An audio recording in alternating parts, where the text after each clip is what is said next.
Director of National Intelligence. Her confirmation votes just yesterday. In the meantime, there was yet again another Republican who voted against one of Trump's nominees here, and that, of course, was former Senate Minority Leader Mitch McConnell, voting no on RFK Jr. He issued a statement. I want to put up this live vantage point there. Outside the U.S. Capitol, McConnell saying in this statement, quote, "I'm a survivor of childhood polio. In my lifetime, I've watched vaccines save millions of lives from devastating diseases across America and around the world. I will not condone the relitigation of proven cures, and neither will millions of Americans who credit their survival and quality of life scientific miracles." McConnell goes on to say individuals, parents, and families have a right to push for a healthier nation and demand the best possible scientific guidance on preventing and treating illness. But a record of trafficking and dangerous conspiracy theories and eroding trust in public health institutions does not entitle Mr. Kennedy to lead these important efforts. McConnell goes on to say this administration, led by the same president who delivered a medical miracle with Project Warp Speed, deserves a leader who is willing to acknowledge without qualification the efficacy of life-saving vaccines and who can demonstrate an understanding of basic elements of the U.S. healthcare system. Mr. Kennedy failed to prove he is the best possible person to lead America's largest health agency. As he takes office, I sincerely hope Mr. Kennedy will choose not to sow further doubt and division, but to restore trust in our public health institutions. So, hello, this is Dr. Paul Cottrell. I am doing a live stream on YouTube and on Rumble. YouTube has the dashboard. The Asian market is open. The Japanese index is trading now. And the Hang Seng will be opening soon. Let me do a quick market cap. The S&P 500 futures are at 6,136. The pound USD trade is at 1.25. Natural gas futures is at 3.65. Gold futures are at 2,960. Brent crude is trading at 75.13. Copper futures are trading at 4.78. The Hang Seng closed yesterday at 21,814. Market hasn't opened up yet for the Hang Seng, and the Nikkei is at 39,333.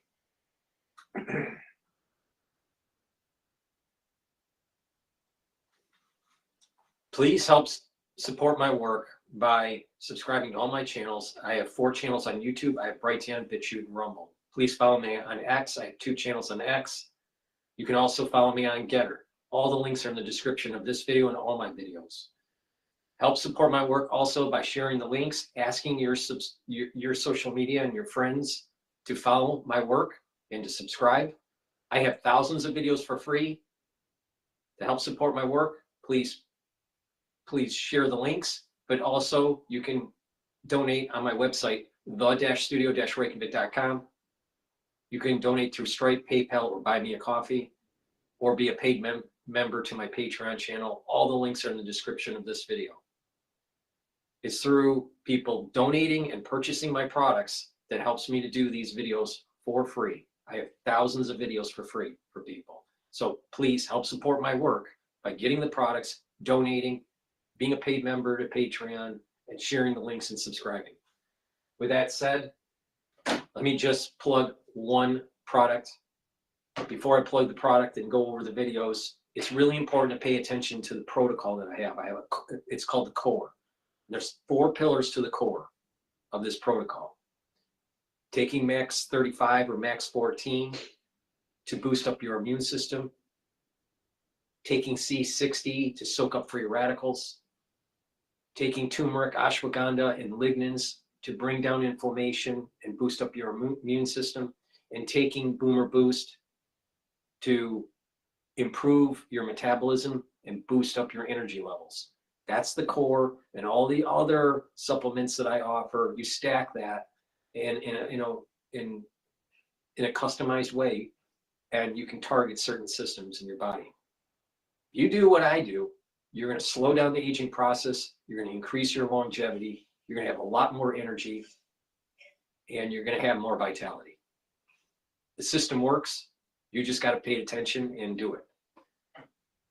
The first part of the core is taking max 14 or max 35. Take a teaspoon a day, swish it in your mouth, gargle about 20 seconds or so, and then swallow. What's going to happen is you're going to improve the health of your oral cavity and your oral pharynx.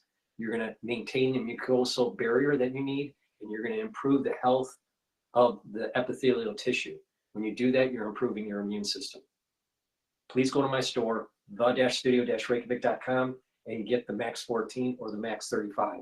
Take it every day. If you're not feeling well because of the cold season, take a tablespoon a day or 2, and then go back to your maintenance of a teaspoon a day. Thank you for listening. Now let's go to the videos here. Let's start with live now. Workforce Committee, who joins me.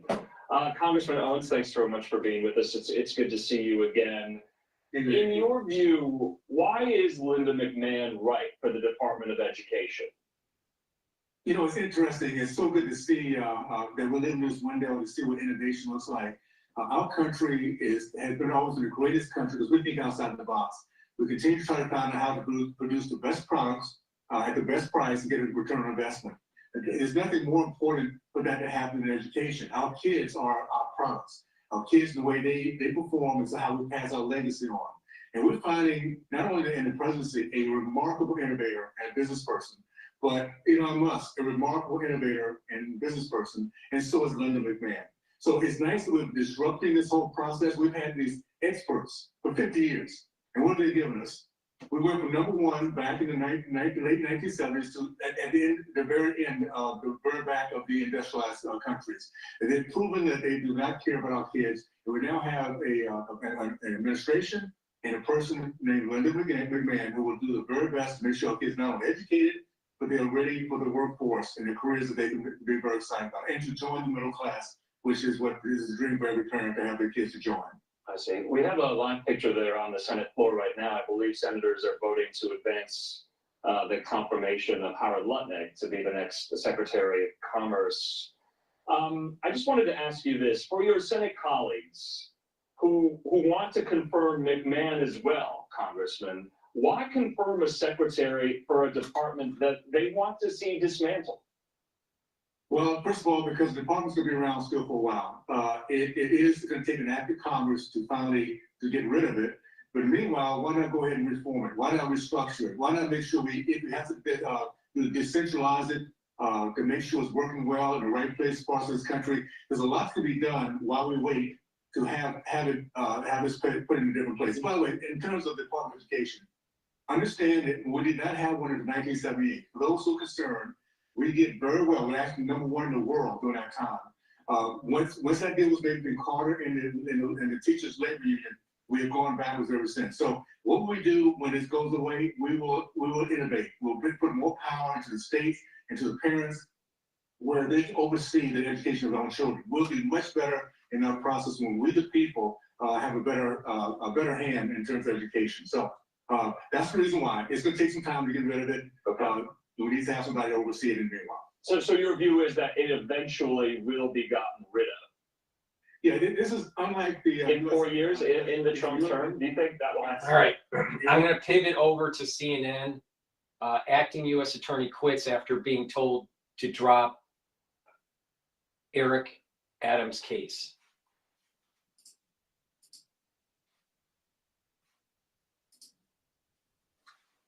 This week, we just told you about multiple high-level resignations at the Justice Department and the Southern District of New York U.S. Attorney's Office, all of them apparently prompted by the Trump administration's order for a New York court to drop the corruption case against New York Mayor Eric Adams. And now CNN has just obtained 2 letters. One is the resignation letter from the acting U.S. Attorney in New York. The other is the response she got from Trump's Deputy Attorney General Emile Bobet. Let's go straight to CNN's Evan Paris. Evan, just to remind everyone, Nadine Sassoon, the U.S. Attorney, the acting U.S. Attorney in question, is a conservative, a member of Danielle Sassoon, a conservative, a member of Federal Society. She clerked Branson and Scalia. That's just a little background for people. What's in the letters? That's right, Jake. And we should note she was put in place as the acting attorney, U.S. attorney in Manhattan by this current Trump team. In other words, they believe she could be trusted to run this office. And now it appears to have fallen apart all over because Emil Bove, who is the Deputy Attorney General, he's the acting Deputy Attorney General, had ordered her and her office to dismiss the charges, the corruption charges, against New York City Mayor Eric Adams. And so these two letters here, Jake, are extraordinary because they're part of a spiraling crisis that is ongoing right now at the Justice Department. Not only is Danielle Sassoon, also has she resigned, but also two officials here at the Justice Department headquarters have resigned as a result of what has been going on. I'll read you just of what some of what Danielle Sassoon says in her letter to the Attorney General yesterday. She accuses Bove of essentially being part of a quid pro quo with attorneys for Eric Adams. She describes a meeting that happened on January 31st, in which she says, I attended a meeting on January 31st with Mr. Bove, Adams' counsel, and members of my team. Adams' attorneys repeatedly urged what amounted to a quid pro quo, indicating that Adams would be in a position to assist with the department's enforcement priorities only if this indictment were dismissed. What Adams and his attorneys were offering was that he would help with the enforcement of immigration activities in New York City, you know, the sanctuary status, all the things that Donald Trump wants, if they drop this case. And, you know, that's one of the things she makes in this accusation. Now, Bove, for his part, responds today saying, essentially, we're accepting your resignation. And he also puts on administrative leave the attorneys who are running this case in the Manhattan U.S. Attorney's Office. And I'll read you just a part of what he says. He says that they determined that there was weaponization in bringing this case, Jake. And he says the Justice Department will not tolerate the insubordination and apparent misconduct reflected in the approach that you and your office have taken in this matter. So what we know now, Jake, is this. After he had asked for the office to dismiss this case, and she had declined, saying nobody in her office was willing to sign the documents to dismiss the case, what happens next is that Bove goes to the public integrity section here in Washington, and he asks them, go to New York and sign these dismissals. They also decline, and they resign. So as a result, Kevin Driscoll, who's the top career lawyer in the criminal division, overseeing the public integrity section, he resigned today. And John Keller, also the acting head of the public integrity section, Jake, he resigned as a result of all of this. Fascinating stuff. Evan Pettis, thanks so much. Let's talk about this with Ellie Honig, CNN senior legal analyst, who was an associate U.S. attorney for the Southern District of New York. And Ellie, again, this woman, this acting U.S. attorney, Danielle Sassoon, was a conservative, is a conservative. She clerked for Scalia. She's a member of the Federalist Society. This is not her being a liberal activist prosecutor. Tell us about what kind of statement her resignation makes, do you think, not to mention the people in the public integrity section of DOJ? Well, Jake, these resignations were courageous and necessary moves. It was the only right and principled and ethical move by all of them. All of them were faced with really a prosecutor's nightmare scenario. They were given a direct order from the DOJ bosses to dismiss a perfectly legitimate indictment before it ever saw a trial jury for purely overtly political reasons. If we look back a few days to Emil Bove's instruction to dismiss the case, that letter is a crazy document. It is completely political. It is explicitly political. It says, the reason I'm ordering you to dismiss this case has nothing to do with the merits of the case, nothing to do with the evidence, but because Eric Adams essentially needs to be freed up to pursue Donald Trump's immigration agenda. So good for Danielle Sassoon, good for the other DOJ prosecutors. They did the right thing. They took a stand here. So there were a lot of concerns that the original case against Mayor Adams was dropped for political reasons. And let's be frank here, it's not just about their desire for him to carry out the anti-illegal immigration agenda in New York. Mayor Adams has been very explicitly wooing Donald Trump. And now multiple resignations are linked to this decision from the Justice Department. Do you think the actions of Emil Bove are over the line?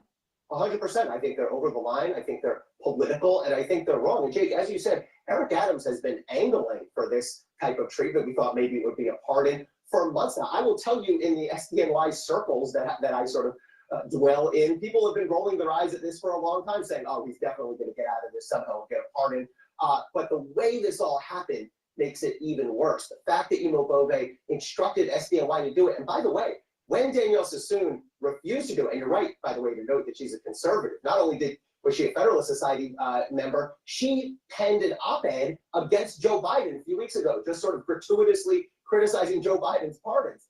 But when Bove told her to do this, to dismiss the case, and when Danielle Sassoon refused, this part is really chilling to me. Imo Bove then fired back with a letter that Evan just referred to that said, fine, everyone around you is going to be put on administrative leave too, and now we're going to investigate you, not criminally, but through our Inspector General, which is the in-house ethics watchdog. So that is sending an unmistakable and I think chilling message, which is get on board with the political agenda here or be punished. And it's amazing because she was prosecuting an allegedly corrupt Democrat who is kissing up to Trump. It's really remarkable. You couldn't write this if you put this in a screenplay. People would be like, that's too broad. That would never happen. Elione, thanks so much. Appreciate it. All right. All righty. So that's.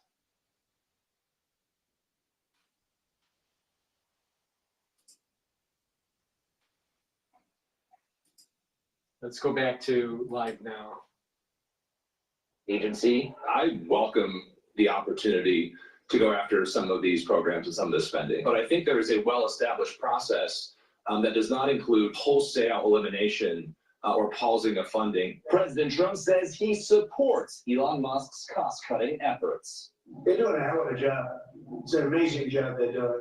And more cuts could be coming. While speaking to the World Government Summit in Dubai, Elon Musk called for the U.S. to, quote, delete entire agencies. In New York, Connor Hansen, Fox News. Connor, thanks so much. And Connor reiterated that point there, that piece of reporting that judge is ruling today, judge adding a 1-week pause on the Trump plan today to put 2,100 USAID workers on leave. That extension bars action by the Trump administration while the judge writes his opinion on the move to eliminate whole cloth the foreign aid agency. Let's listen to some more of these prominent Democrats outside the VA headquarters in D.C. today. Let's listen. This is from Organized Labor and Vote Yes, Vote Vets. I know all stand for, in unison in opposing the Trump administration disastrous policy toward the VA. I know that all of us do. Now, like a third of the VA employees, I myself am a veteran. And I say that the VA is the finest public healthcare system, not just in this country, but worldwide. A leader in care, a leader in training, in research and innovation, a leader in compassion. But President Trump, the DOGE, and the VA leadership have launched an all-out attack on the federal workforce like none ever before. This is unprecedented. Now, they want to do nothing more than just sink their claws into the VA's $300 billion budget and funnel that money to the corporate health care. Now, we know that's not right. Is that right? That's not right, right? They want to give it to private entities, to put private profit above the health and the welfare of veterans, and we will not stand for that. Veterans have served this country, and they deserve the very best care possible. And we're here to make sure that that does not go any further. We are here. I'm not thinking it's a disgrace. What do you think?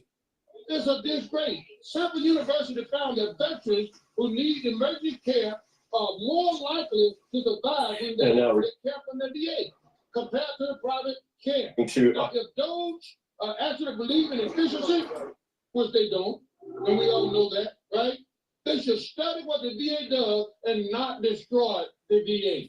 They need to study. They need to talk to the employees that's actually out here doing this work every single day. We're going to have some folk from the VA nurses today that's going to talk to you and tell you what they do every day. And it's so vitally important. And brothers and sisters, we are here to stand with you. AFGE is going to stand with you every step of the way. And I know that all of our colleagues, all of our brothers and sisters are gonna stand with you. But we need to send a loud message, not just today, but until we get this job done. How many of y'all in agreement with me? We're gonna get the job done.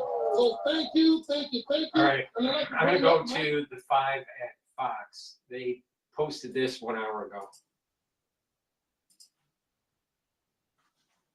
So check it out here. You're looking live at the White House, where in just moments from now, President Trump and Indian Prime Minister Modi are set to hold a news conference. And while we wait for that, let's talk about the Democrats who cried must.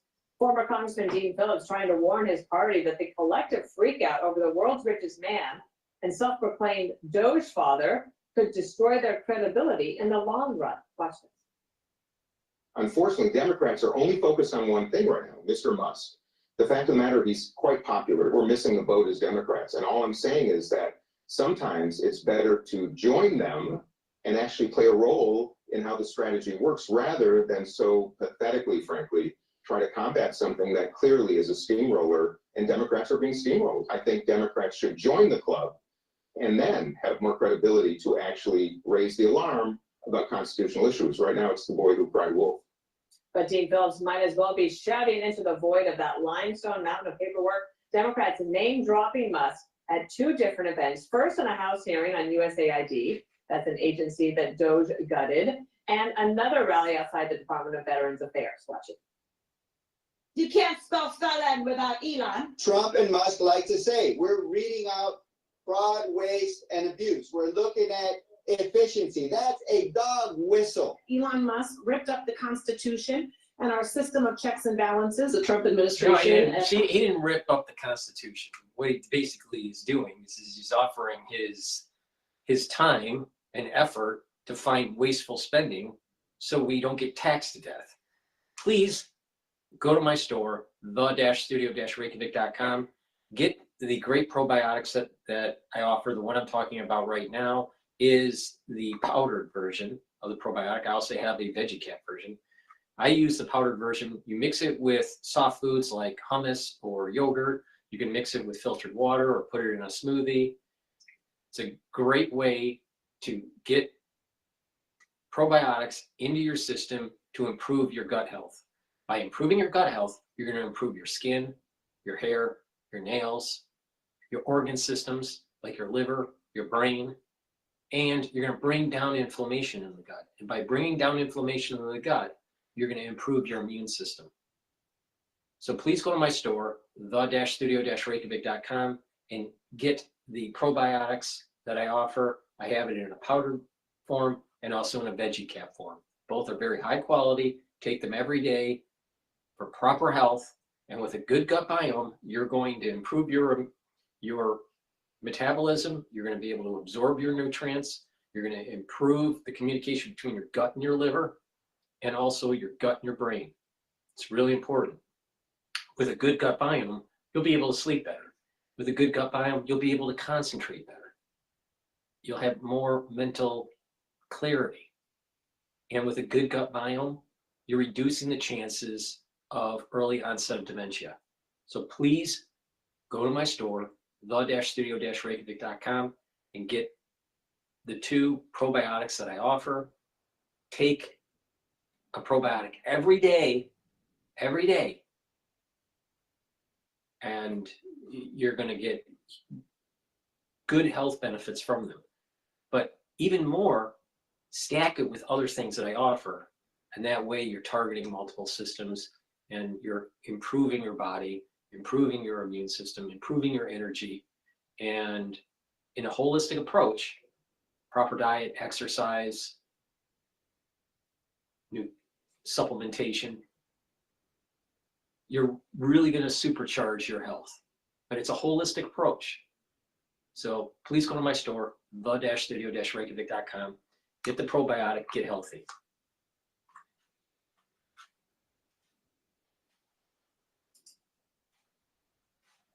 Unelected billionaire Elon Musk have led a reckless and illegal attack on USAID. 9 million veterans are watching you give them the middle finger, and we're not going to stand for it.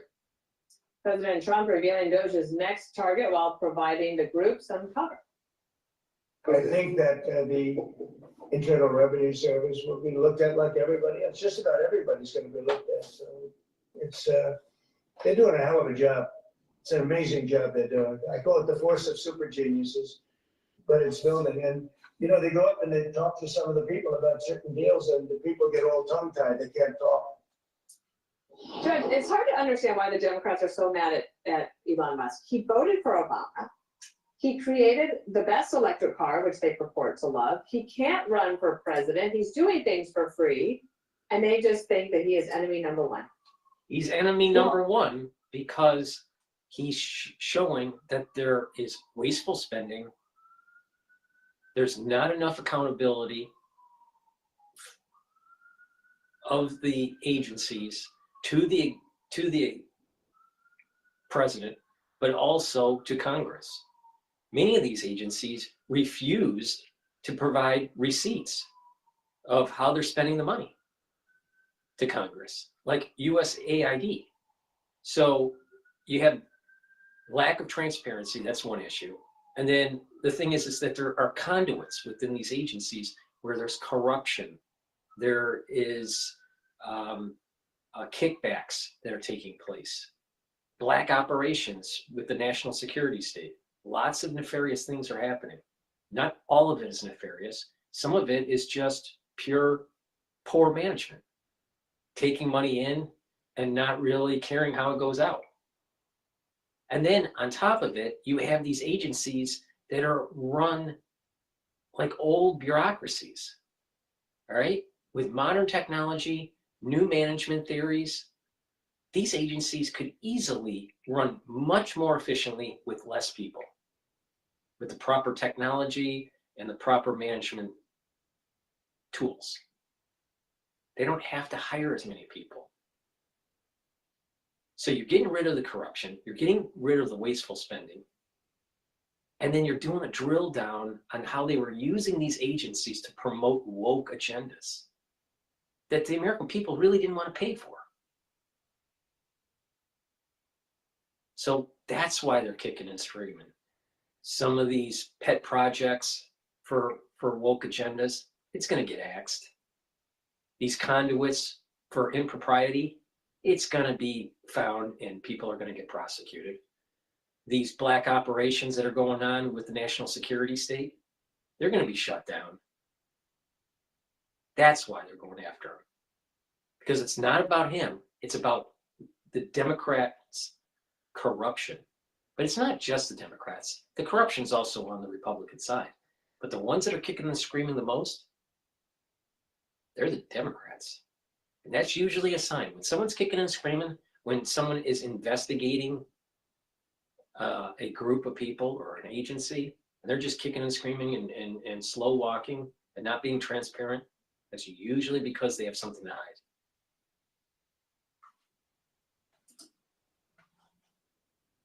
I think it just goes to show you that it's all about politics for them.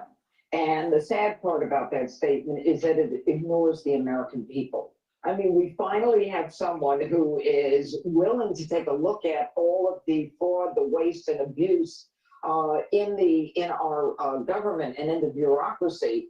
And as opposed to applauding that and saying, great, this is going to benefit the American people who pay through taxes through the nose, instead they say they're only focused on how horrible Elon Musk is or how horrible Donald Trump is. And I think it's very frustrating because to me it's disappointing, Harold, that the Democrats are not appreciative of this kind of thing. Because in the end, you saw that Fetterman, Hakeem Jeffries, James Carville, Dean Phillips. I mean, these guys, even Hakeem Jeffries is saying we've got to find common ground with them on something. But, you know, they ignored the history of the Clinton presidency when they fired 400,000 people, bureaucrats, and they called it the National Partnership Reinventing Government to make the federal government less expensive. And it was Obama who pledged to do the same in 2011. So all this does is it comes down to hate. It's like, you know, when you get divorced, you hate the other person so much, you don't care if it hurts the kids. It's not just, I don't know if it's, they do hate Trump and they do hate Elon, but it's not because of them. It's because of what they're doing. They're actually looking at the details, looking under the hood and seeing the corruption. They don't like it. They don't like being told that they were fleecing America and here are the receipts. So I think we will never have a president like Trump again, nor will we have a situation where the stars align in such a way where key cabinet officials, Trump and Elon Musk, are all hitting on all cylinders. In our lifetime, we'll never see this again. So enjoy the ride. It's going to be a wondrous 4 years, but we'll never see anything like this again. So they have to be successful. They have to be able to shine that light and stop this practice of bloated government and unwise spending with taxpayer dollars. Our society is completely inefficient. It can be much more efficient. All right, but you don't have to be you don't have to have technocracy to do this. I'm against technocracy. There is something that is important in chaotic systems, and it to be a little messy. But what has happened is the administrative state has built these conduits through these agencies to funnel money and to spin on pet projects, and we need to stop that.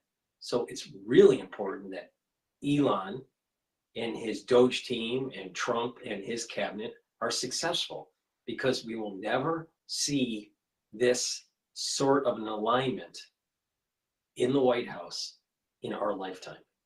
It's very important that he's successful to chip away the best that he can at this administrative state.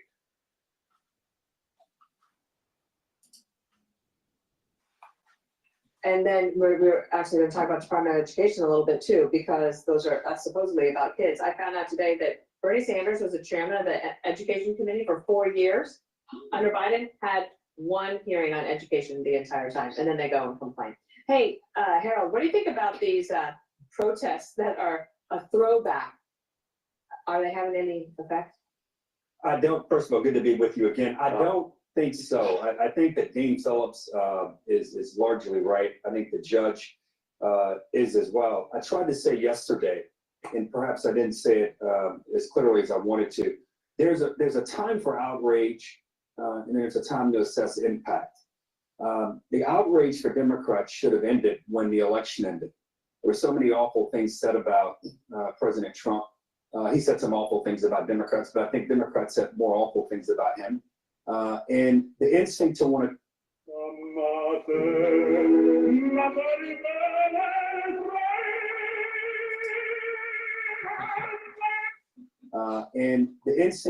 try to work with him, I think, is the right instinct. So the outrage is there. You now got to look at the impact. The country, no one has ever won office saying, elect me, I will grow government, I will grow the debt, and I will make it unrecognizably large. Anyone that tries to do that has lost. Democrat presidents, you mentioned it, and I like your Valentine's Day read, Judge. You mentioned how these Democrats that Obama wanted to cut, Clinton wanted to cut, their reinventing government, and no one ever did. The thing I would urge Democrats to do, as opposed to standing outside and singing and being so critical, if you're going to be critical, you have to answer what Elon Musk, who is a popular guy, and Donald Trump, who just won the election, has a 53% approval rating, counter their cuts with other cuts. Senators Cassidy and Briggs today, in the last 24 hours, have said, look, Senator Cassidy said, cutting medical funding is not going to help LSU. We're from a red state, and we don't, our tax dollars, we get back more tax dollars. Senator Briggs said you can't cut medical funding as well. These are the kinds of things you should be focused on, as opposed to the yelling and the kind of scattered outrage that seems to afflict the party.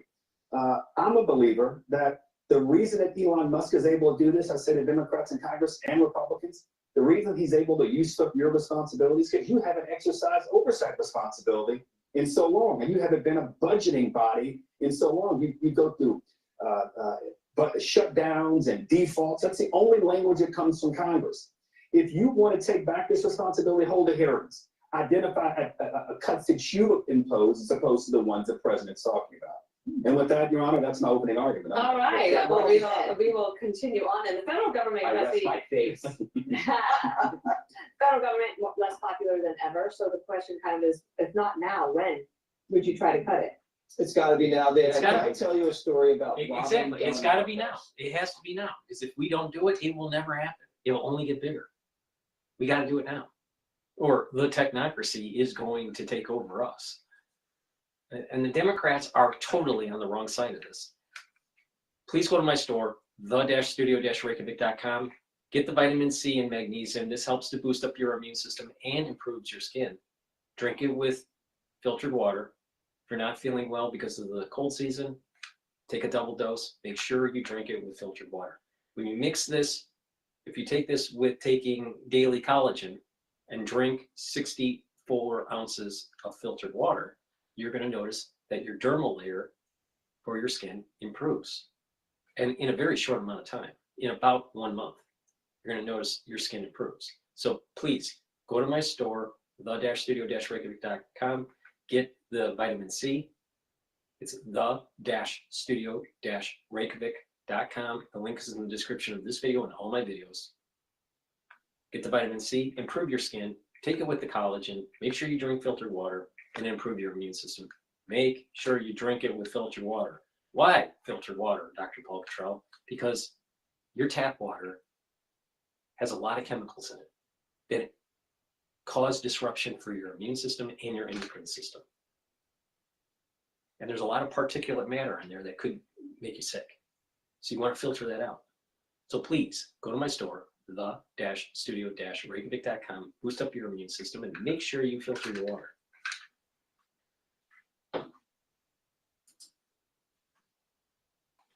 Please. Robin Dunn Marcos worked for these two nonprofits, International Rescue Committee and the Church World Service. She leapfrogs over to the Biden administration to work for HHS, the refugee office, the one that lost all the little kids. And then she steers $1 billion to the two nonprofits that she used to work for. That's how this whole game works. We're finding out HHS under Joe Biden spent $22 billion on migrants. $22 billion. And it's not just these little tent cities. They were buying them cars. They were helping them own homes. They were paying off their credit cards. How'd they get a credit card? I don't know. They were buying college tuition. They were giving them startup money to start businesses, Harold. And they were, yeah, no, Harold's been good today. So far. These are the kind of things we're spending money on. We are staging hamster fight clubs, Dana.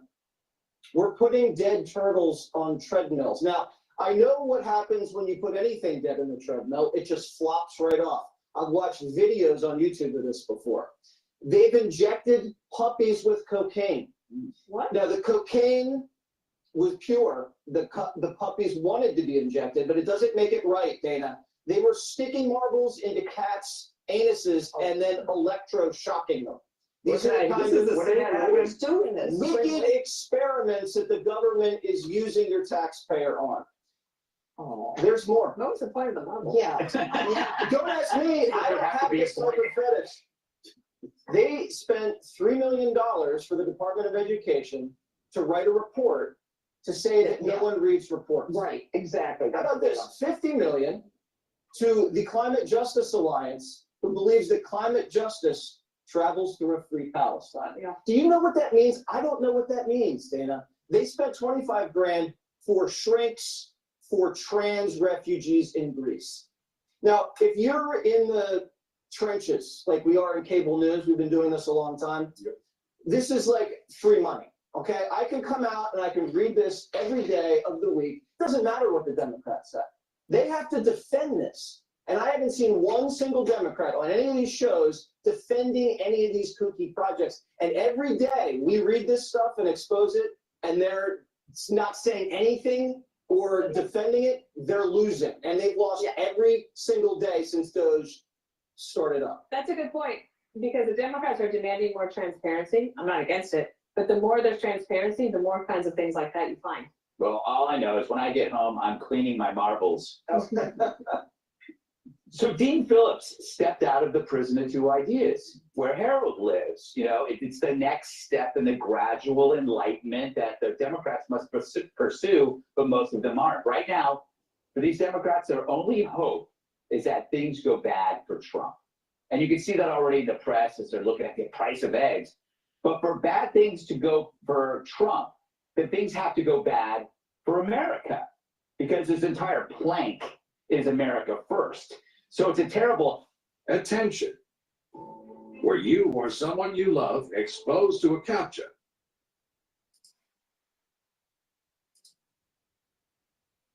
Terrible hope to have. You know, it doesn't really clear a path for a new vision when you just hope that things will go wrong. And they're still clinging to this fantasy that if Trump fails, then they can return to what exactly? There's nothing there. Woke is dead. Identity politics is dead. DEI is dead. Open borders is dead. CNN, MSNBC, all of legacy media is dead, dead, double dead. Trump may well hit a snag at some point, but that's not going to solve the Democrats' bigger and greater problem. What do you stand for? It can't be everything that's not Trump, because he's the common sense president. You can't be the not common sense president. You can't be the not America first president or not America first party. You know, we're wacky and weird. America last. We want big government and bigger trans. It's not going to fly. So I think Harold hit on it, probably by accident, that this is, they got to be for something. They got to think about it. And their argument about accountability is hysterical, because they say Musk has no accountability. Well, duh, that's why he's doing this. He's not an elected official. He doesn't owe anybody anything, and he's holding you accountable. And the people who voted for Trump have voted for DOGE, and they're going to hold them accountable. They expect them to hold you accountable. The bottom line is, you can't undo the undoing. The undoing has started. You can't put the dish back together after it fell off the hutch. As my mom used to say, when she would throw dishes at me. I'm done. But that was good. Please go to my store, the-studio-reykjavik.com, and get the natto kinase. This is a dual purpose product. This is going to help break up clots because it's fibrinolytic, but also it helps to bring down your LDL levels and increase your HDL levels. That means you're improving your cardiovascular health. Take this every day. Please take this every day, all right, and improve your cardiovascular health. This couples really well with vitamin D3 and K2 and omega-3. So please go to my store, the-studio-reykjavik.com. Use discount 5, get $5 off any order. Get the natto kinase. Also take a look at my longevity cardiovascular box that has a lot of supplements that stack in a certain way to reduce the chances of plaque buildup and also slowly reduce the plaque that has already built up. Good cardiovascular health starts with proper diet, proper exercise, and proper supplementation. Please go to my store, the-studio-reykjavik.com. Get healthy. You can do it. And I'm telling you exactly how to stack to do it. Make sure you use discount 5 to get $5 off. All right. What I want to do is take a look at another video here. Right now, Live Now is cycling. I guess there was a car crash in Munich. Let me give you a market update.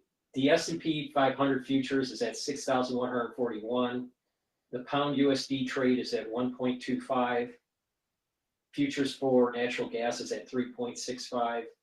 The futures for gold is at 2,962. Brent crude is trading at $75.2 a barrel. Copper futures trading at 4.80. Hang Seng has opened up and is trading at 22,186. And the Japanese Nikkei is trading at 39,250.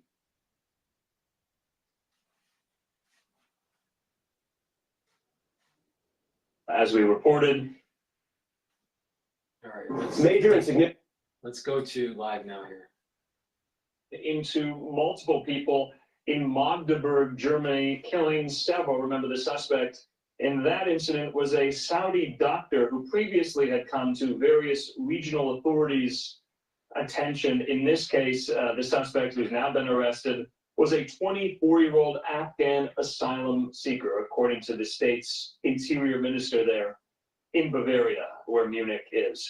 In the meantime, let's move, though, from Germany. And remember, we'll have live coverage of the Munich Security Conference this weekend, but let's go back to Brussels, where President Elon Musk had just held a press conference at Let's go. NATO headquarters. Let's watch some of it. With my wife Jenny, who's been meeting with families of U.S. troops. Well, that's what this is all about for me, for President Trump, and the Defense Department. I am a boyfriend. I also want to express a special thanks to the Secretary General, Film in Paris.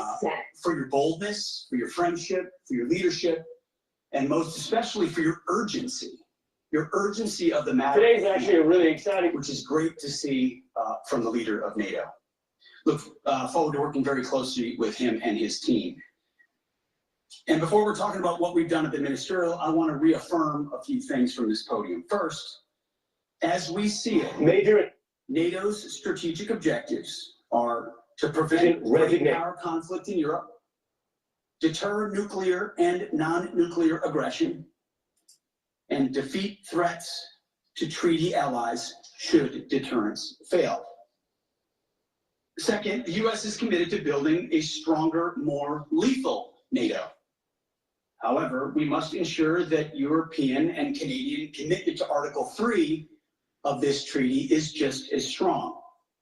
Article 3 says that allies, and I quote, by means of continuous and effective self-help and mutual aid, will maintain and develop their individual and collective capacity to resist armed attack. Leaders of our European allies should take primary responsibility for defense of the continent, which means security ownership by all allies, guided by a clear understanding of strategic realities, and it's an imperative given the strategic realities that we face. And that begins with increasing defense spending. 2% is a start, as President Trump has said, but it's not enough. Nor is 3%, nor is 4%, more like 5%. Real investment, real urgency. We can talk all we want about values. Values are important. But you can't shoot values. You can't shoot flags, and you can't shoot strong speeches. There is no replacement for hard power.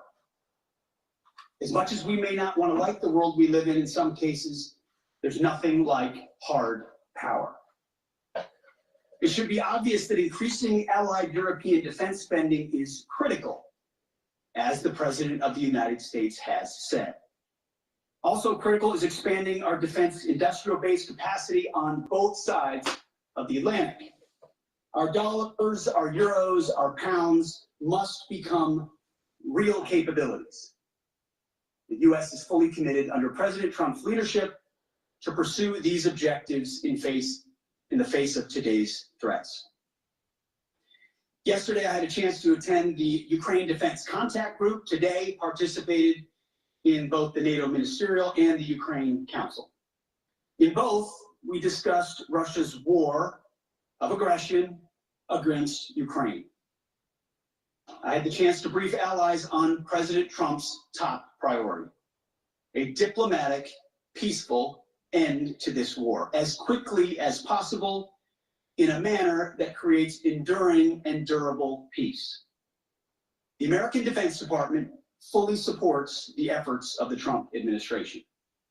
And we look to allies to support this important work with leading on Ukraine security assistance now through increased contributions and greater ownership of future security assistance to Ukraine. To that end, I want to thank my UK counterpart, Defense Secretary John Healey, for hosting this Ukraine Defense Contact Group. and for his leadership on support of Ukraine. President Trump gave me a clear mission: achieve peace through strength, as well as put America first, our people, our taxpayers, our borders, and our security. We are doing this by reviving the warrior ethos, rebuilding our military, and reestablishing deterrence. NATO should pursue these goals as well. NATO is a great alliance, the most successful defense alliance in history. But to endure treaty for the future, our partners must do far more for Europe's defense. We must make NATO great again. It begins with defense spending, but must also include reviving the transatlantic defense industrial base, rapidly fielding emerging technologies, prioritizing readiness and lethality, and establishing real deterrence. Finally, I want to close with this. After World War II, First General and then President Eisenhower was one of NATO's strongest supporters. He believed in a strong relationship with Europe.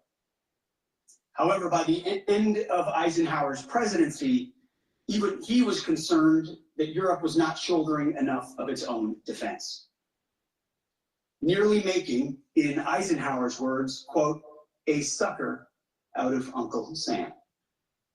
Well, like President Eisenhower, this administration believes in alliances, deeply believes in alliances. But make no mistake, President Trump will not allow anyone to turn Uncle Sam into Uncle Sucker. Thank you, and we're glad to take some questions. Thanks very much. Let's start with the U.S. traveling TV pool with Liz Spradone. All right, I'm gonna actually go to the Blaze TV when they interviewed Mark Levin. But before I do that, please go to my store, the-studio-reykjavik.com, and get the vitamin D3. This is a great supplement to absorb calcium. It helps with bone density if you do resistance training. It also is a gene expression cofactor, which is very important. So you have cellular processes happening. And also, vitamin D3 helps to get rid of cells that need to go into apoptosis. It stacks really well with K2, MK7. So vitamin K2, MK7 helps with bone density and cardiovascular. Take them together, and what will happen is you're reducing the calcium depositing around already formed plaques for your vascular system. When you're doing resistance training, what will happen is you're sending a signal to the area that you're doing the weightlifting, that you're targeting. It's sending a signal for additional bone matrix to be deposited. And over time, what will happen is that you're going to have more bone density in those areas. That's why it's so important to do weight training, especially when you're 40 plus years of age. Take calcium. I take it through getting milk. So I take milk every day. Some people prefer taking a calcium supplement, but take calcium, take D3 and K2 together, couple that, and it targets two systems. Your cardiovascular system helps to improve the health of your cardiovascular system by reducing plaque formation, but also D3, K2 taken together with calcium and doing weight training is going to help you build more bone density. So it's really important. You look at a geriatric patient that hasn't gone through resistance training and taken the proper supplementation, and they're starting to fail. Their systems are starting to fail. Their bones are brittle. They don't have the muscle mass like they should. Very important to look at this holistically. So please go to my store, the-studio-reykjavik.com, get the vitamin D Ep3 and get the K2. Very high quality products. Please go to my store, the-studio-reykjavik.com. The link is in the description of this video and all my videos. Use discount 5 and you get $5 off any order.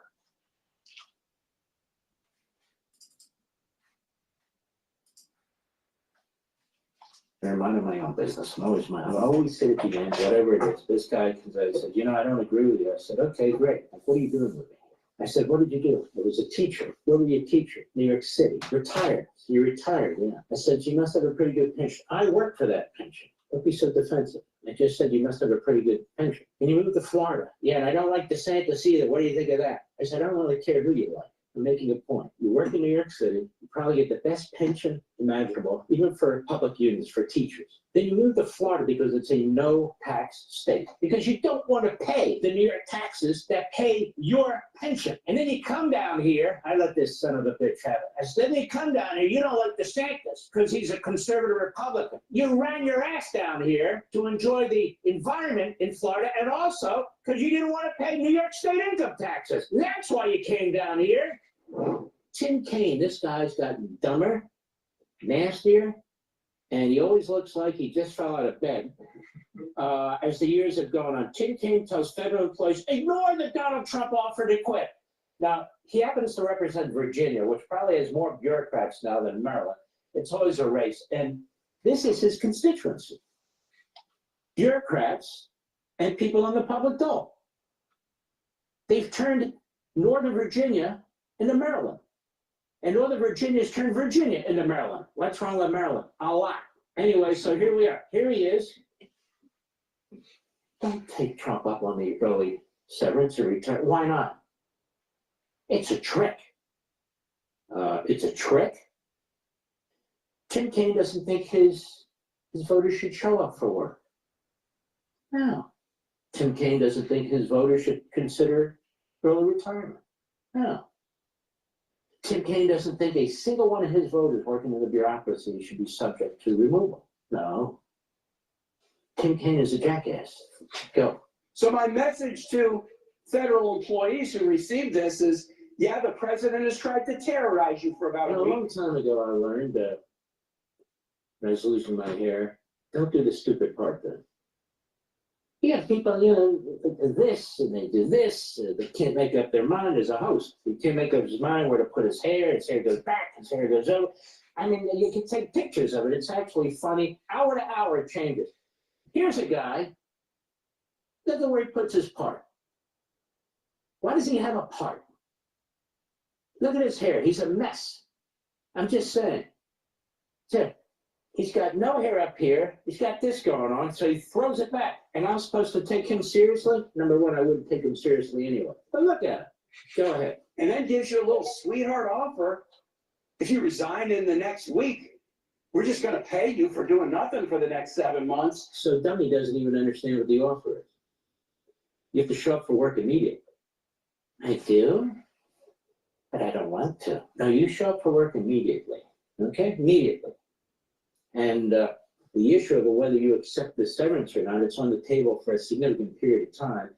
You don't have 1 week to make a decision. Go ahead. Don't be fooled. He's tricked hundreds of people with that offer. If you accept that offer and resign, he'll stiff you just like he stiffed the contractors. I tricked hundreds of people with that offer. Has he even read the offer? No. No. Seems to me it's a generous offer. I think it's 7 or 8 months of severance. In the private sector, maybe you got 3 months. I mean, if you're senior, maybe you get 6 months. You get it with pay. You know, for the bureaucracy, and I know I was a temporary. When restructuring companies in corporate, it's usually based on years of service. These are like Fortune 500 companies, very large companies.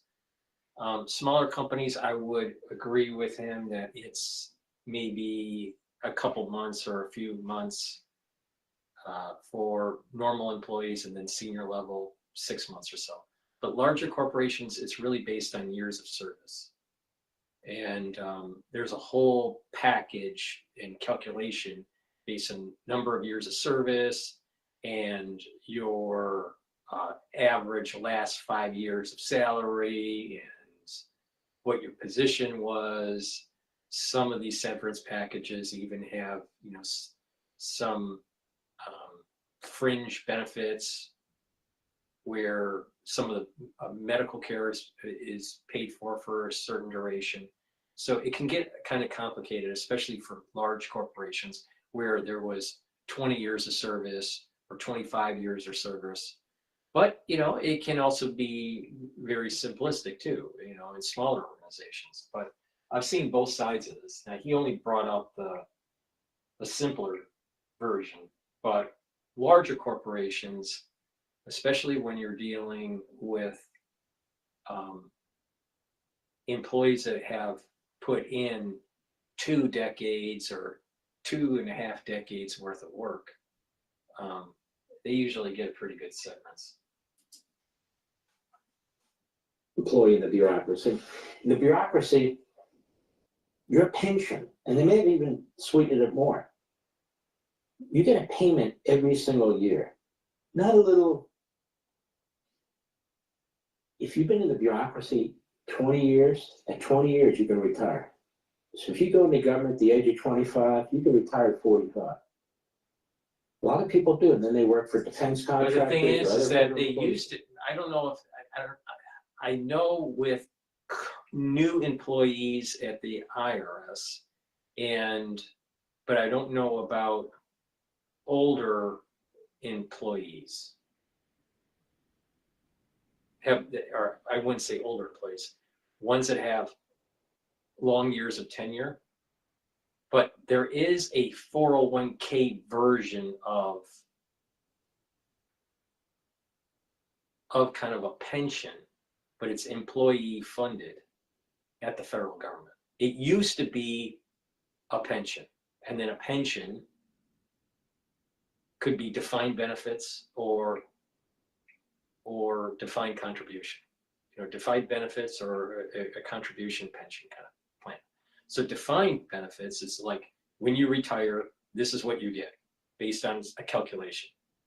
Years of service, what your average salary was, blah, blah, blah. All right.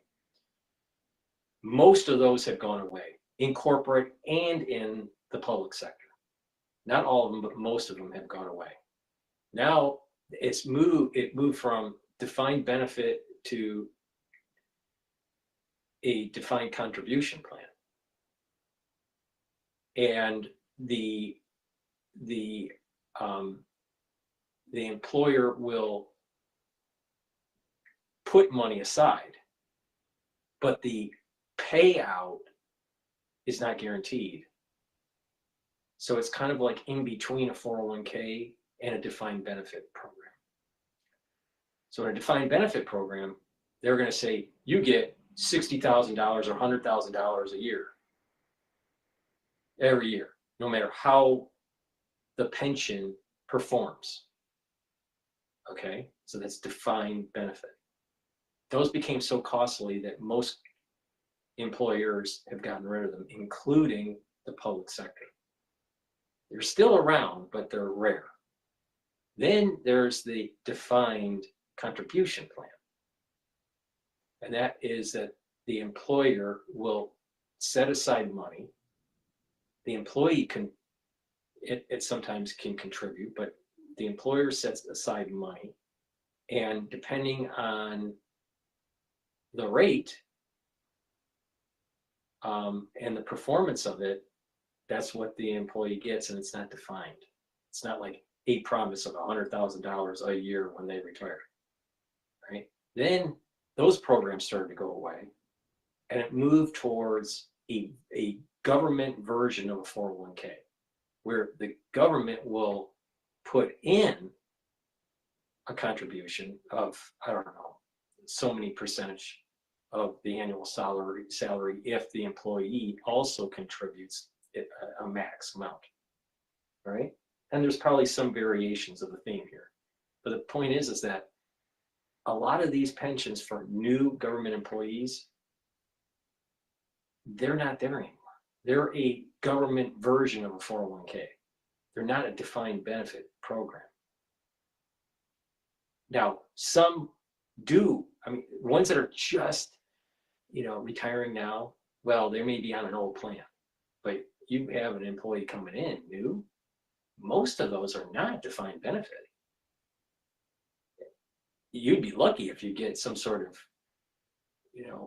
pension contribution type plan. But most of them are even worse than that, and that's where the employee is setting aside, and there's an employer match that's to that, which is more like a 401k. It's more like, I think there's like a 501k or whatever they have, wherever they call it, but there is a government version of it for government employees.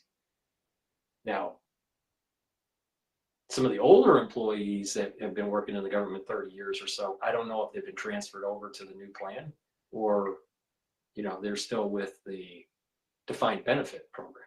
But new ones or recently, hired like the last few years, I don't think that they have the defined benefit program.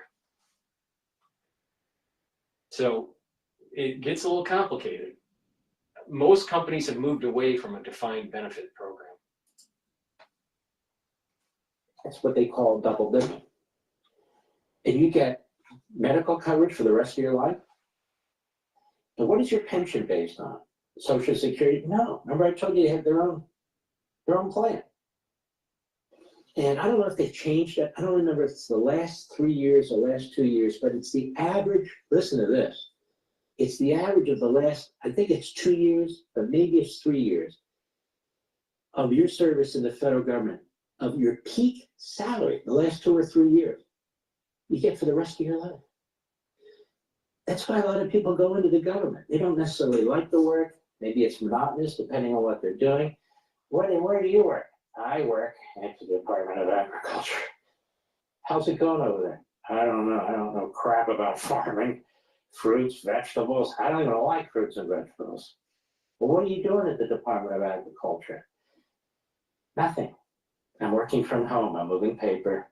And don't tell me to show up for work. I can do nothing at the office, or I can do it here. I can do nothing, period. It doesn't matter where I'm located. Look, I'm being a little harsh, but some people deserve it. Fact of the matter is, the benefits are enormous. So you get people who, for instance, maybe they'll live in Maryland, which is a fairly high tax state. They'll live in Virginia, which has become a relatively high tax state. They'll retire in 20, 25, 30 years. I mean, think about retiring at 30 years. You're 55. You got a big life ahead of you. And what do? They move to a no-income tax state. Florida is filled with local, state, and federal bureaucrats who have retired. Take the money that the taxpayers in these states are paying, these heavy tax states. They're subsidizing it to be in a no-tax state, in a no-income tax state. I mean, it's kind of perverse if you really think about it. I was next to a guy, I digress for a moment, I think I will. So I'm in this diner, minding my own business. I always sit at the end, whatever it is. Some people are very proud. This guy comes out and said, I don't agree with you. I said, okay, great. Like, what are you doing with me here? I said, what did you do? I was a teacher. Where were you a teacher? New York City. Mm-hmm. An old guy. Retired. So you're retired, yeah. I said, you must have a pretty good pension. I work for that pension. Hey, don't be so defensive. I just said you must have a pretty good pension. Can you move to Florida? Yeah, and I don't like DeSantis either. What do you think of that? I said, I don't really care who you like. I'm making a point. You work in New York City. You probably get the best pension imaginable, even for public units, for teachers. Then you move to Florida because it's a no-tax state. Because you don't want to pay the New York taxes that pay your pension. And then you come down here, I let this son of a bitch have it. I said, then you come down here, you don't like DeSantis because he's a conservative Republican. You ran your ass down here to enjoy the environment in Florida, and also because you didn't want to pay New York State income taxes. That's why you came down here. And you walked away. He was upset with me.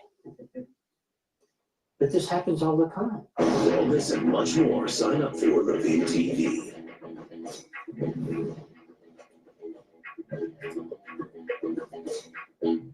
some of the older government employees may be on the defined benefit program pension, but that is starting to go away. So I'm not sure that, you know, newer employees, if they have that, but it might be certain government agencies or certain government departments may be still on the older plan. I don't know. But the trend in nonprofit, in the public sector, and in the private sector is employee contribution, employer contribution plans, like a 401k kind of version. Now, again, it started as a defined benefit program. You put in X amount of years and you are promised X amount per year, no matter how the pension is performed. Sometimes these companies have huge pension liabilities and they're not performing at the market.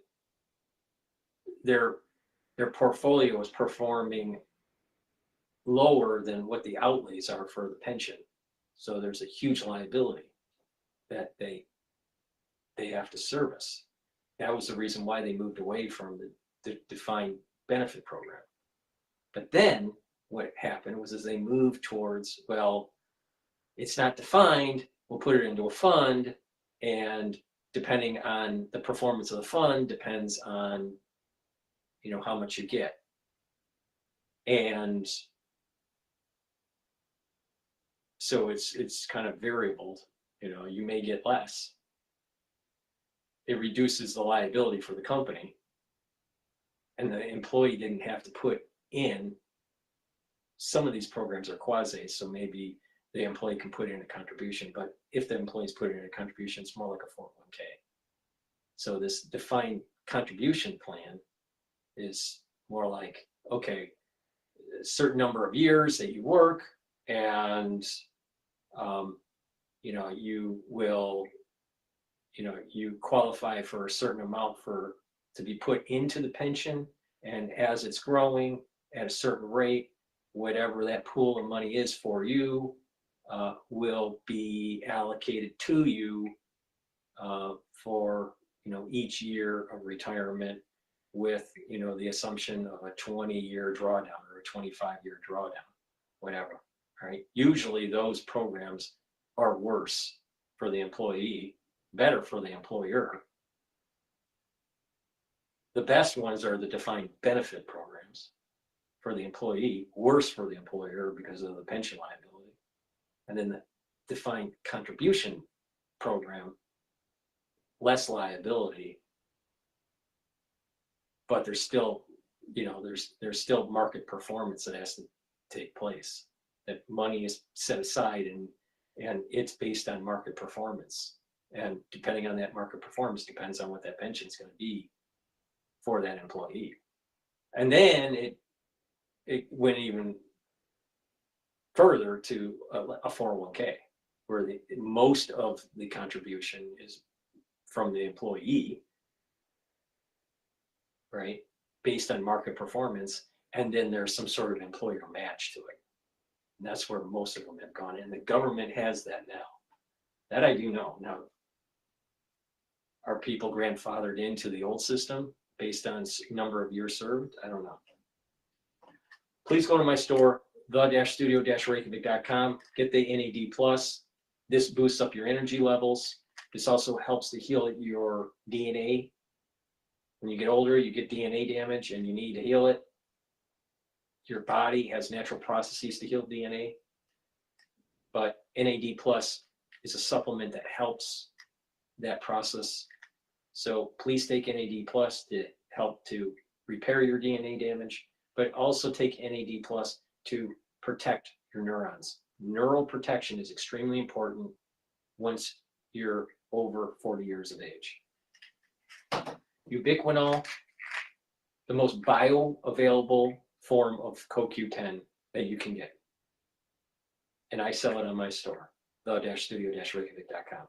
The best Ubiquinol CoQ10 that you can buy. You can't get CoQ10 better than what I sell. Let me repeat that. The most bioavailable, best CoQ10 that you can buy anywhere. Now, ubiquinol is an antioxidant, so it's going to soak up free radicals.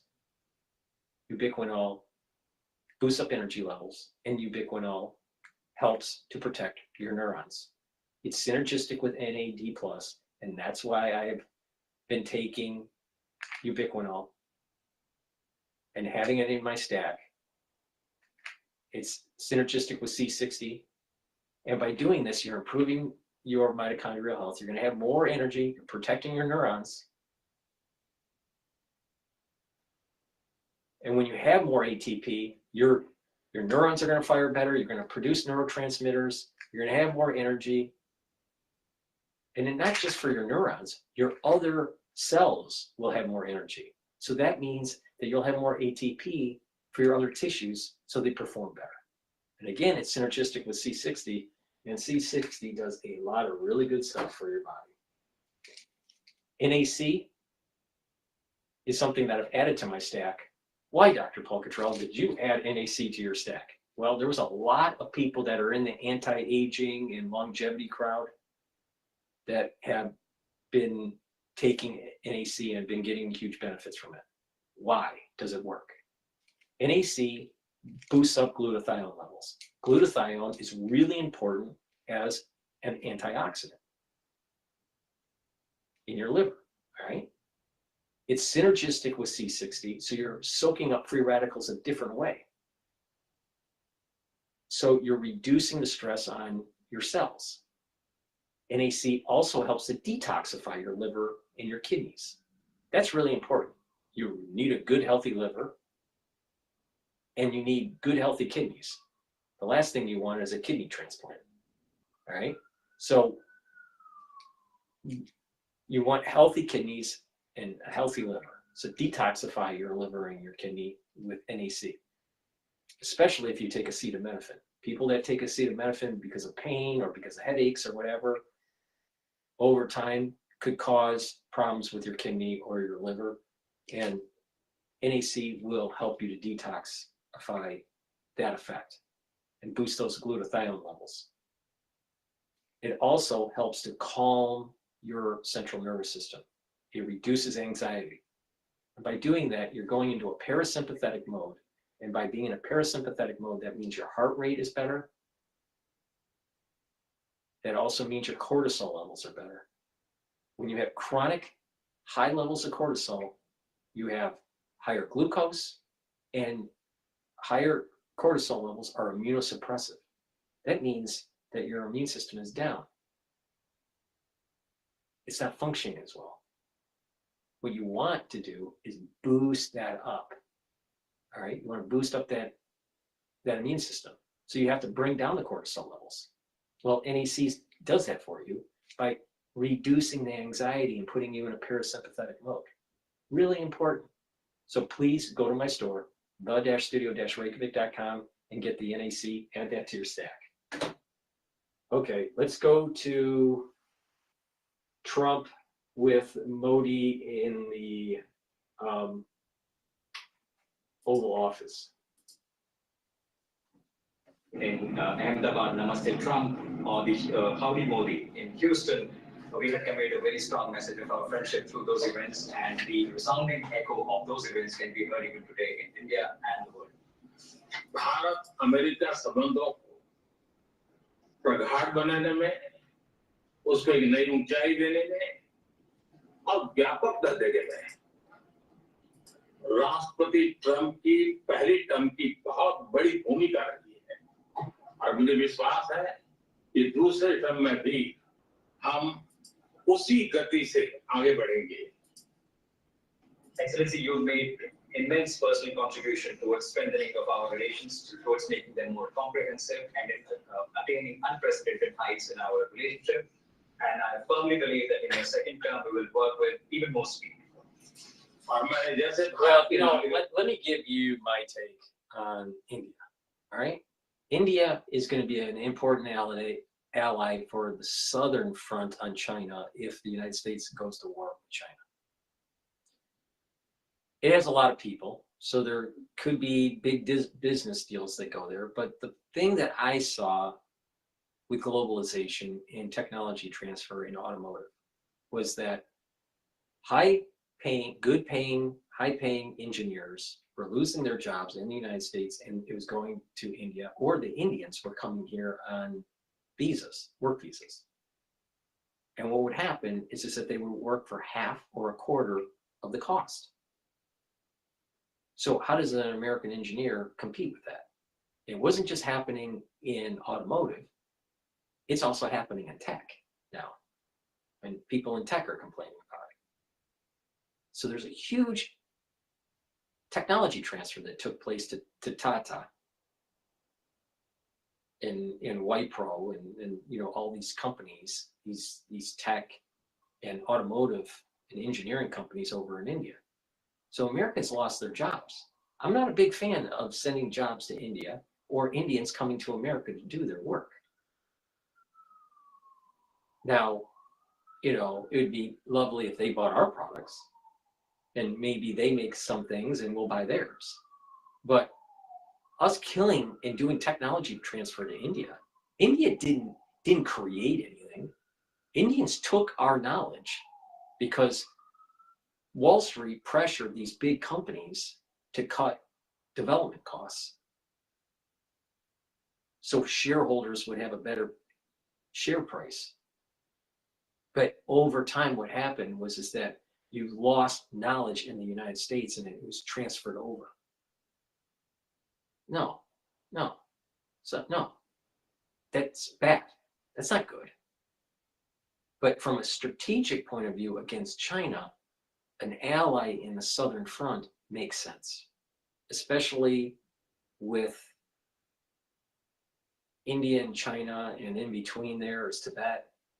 You know, there's a history there that if we align ourselves with India, we'll be better off if we go to war with China. That makes sense. Sending weapons there, building a strategic alliance, that makes sense. But I'm against this technology transfer and hurting American jobs, especially engineering jobs, because that's where that's where the Indians pump out a lot of students. They have a lot of students. I'm not so sure that they're that bright. All right, I don't think that an Indian engineer is any better than an American engineer, and in a lot of ways, I think an American engineer is better because of the creativity.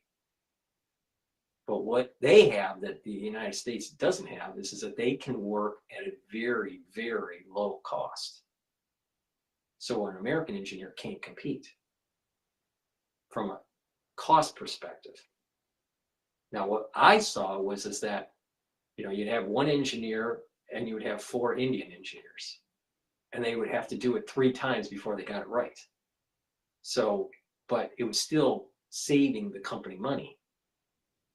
But at this time, you also, during these technology transfers, there were recall issues with cars and, you know, problems with subsystems and stuff like this. All right. So in the end, did it save money for the OEM? Probably not. But it's a big problem. Technology transfer to India, I'm totally dead set against it. Totally dead set against it. All right. Let's go to France 24 here. I think they're talking about Trump. The France, Germany, the US, anybody to the Russian point of view and to the Russian view of the world by saying this is a fact. You know what? Ukraine is part of Russia. As Trump said, part of Russia, part of something else. We don't care. But the facts. There was the USS Truman collides with a merchant vessel in the Mediterranean that Live Now published about 28 minutes ago. The story broke this morning, or maybe early afternoon.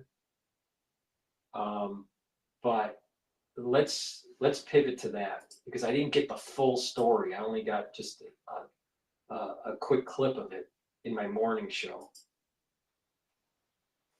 That occurred late last night in the Mediterranean involving the USS Harry Truman as it collided with a bulk carrier approximately at 11:46 local time on February the 12th off the coast of Port Said, there just north of the Egypt as well. So we're following it very closely here on Live Now from Fox. And Lucas Tomlinson following this, saying that the U.S. Navy aircraft carrier colliding with a merchant ship involving in this collision there approximately 11:46, so late last night. And of course, we're following the latest in the developments as the bulk carrier is now back on the move. So some big news in terms of that, of what we're following here. Let's bring into the conversation right now maritime and shipping expert Sal Mercogliano. Sal, thank you so much for joining us here on Live Now from Fox. And these are two very large ships in a very large portion of the Mediterranean Sea, a very popular corridor there. How exactly does this happen?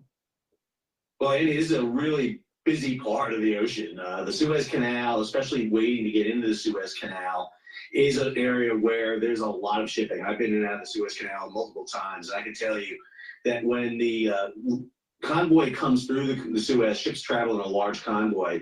The ships had just come out of the Suez Canal and they were departing, and the Truman was right in that area. So the merchant ship, the Bitchute, was a Panamanian flagged bulker. It was coming up from Jordan. It was heading to Romania. And that ship had just left the channel and was setting a course northwest heading toward Romania when it came across the Truman. Now, when these ships come out of the Suez Canal, it's almost like being in the front of a schoolhouse when the school lets out for a day. There's a lot of traffic coming at you all of a sudden. And it seems as if the Bitchute and the Truman ran into each other in that anchorage, a very busy anchorage at the time. Yeah, that is so very interesting. We're going to get into some of these aspects, but as you posted on social media that this bulk carrier is again on the move. I want to put this up here on Live Now from Fox as the Panamanian flagged ship is underway, departing from Anchorage North there of Port Said, north of the Suez Canal there as well. The ship must have been released by the Egyptian authorities. I do want to ask you, the fact that this ship, again, is on the move is good in terms of the fact that there apparently wasn't a ton of damage, correct? No, in fact, we saw an image released from the ship showing some damage up on the starboard side bow, the front right side of the vessel. So some of the mooring equipment had been damaged. One of the hatch combings, which is the covering that goes over the forward hull, had received some damage to the vessel. The fear here is while the damage appears very minor to the Bitchute, what kind of damage was inflicted on the Truman? The Truman has these large protracted overhangs on the side of the vessel, including the ship's elevators. And there's a big question about whether or not the Truman suffered any major damage. We know Bitchute has been released by the Egyptians, doesn't appear to have any major damage. That's a good sign right there. Hopefully we see the Truman isn't much damaged either. Yeah, that is so very true. And of course, there were no reports of flooding or injuries on USS Truman. The Navy said the ship's propulsion plants, which some are nuclear powered or quote, safe and stable condition. When you're talking about that, the nuclear power aspect of this, does that raise the concern level for you at all? It does. I mean, obviously a nuclear power plant always concerned, but this is a warship. I mean, this ship has lots of redundancy and protection built into it, literally designed to take torpedo hits and protect its propulsion plant. I'm more concerned really with damage to the flight structure of the ship so that it won't be able to continue its mission. We know the ship had just come out of the Red Sea. It had gone up to Suda Bay up in Crete for about a week, and now was heading, the only reason it would be where it is to head southbound back into the Red Sea. Obviously, with the situation going on with Gaza, President Trump's recent statement on Gaza, the waiting on the release of further hostages, the deployment of the Truman was really meant to get back into the Red Sea to ensure that the Houthi don't resume their strikes. Remember that we haven't seen a strike from the Houthis since January. Yeah, that is a very good point. They don't really want to tell people exactly where they're going, but the question continues to remain, how does this happen? You mentioned the fact that it was patrolling the Red Sea potentially as well. This isn't a ship on its own. It's with a carrier strike group. Can you talk about that aspect? Because there might be escorts for this aircraft carrier. How many ships are around it? And are we surprised that they didn't see this bulk carrier prior to a collision?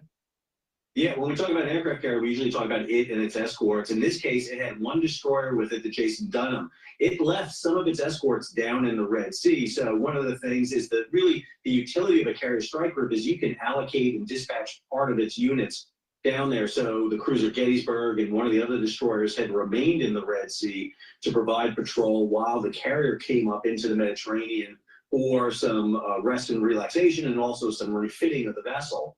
Now the question is, will it be able to continue on? We're going to wait and hear from Sixth Fleet whether or not the ship can continue. Will it have to head back to Suda Bay, or more importantly, will it have to head back for further repairs, either in France or back to the United States? Yeah, that could cause some problems as we'll have to reshuffle some of those assets in that region. I do want to ask you, because we talk about that in the region. We know I've listened to some of your comments on YouTube about the fact that the U.S. Navy has some priority in terms of getting through the canal, but they don't necessarily have the right of way around different ships. Can you talk about that aspect? Because this is the U.S. Navy, this is the USS Harry S. Truman.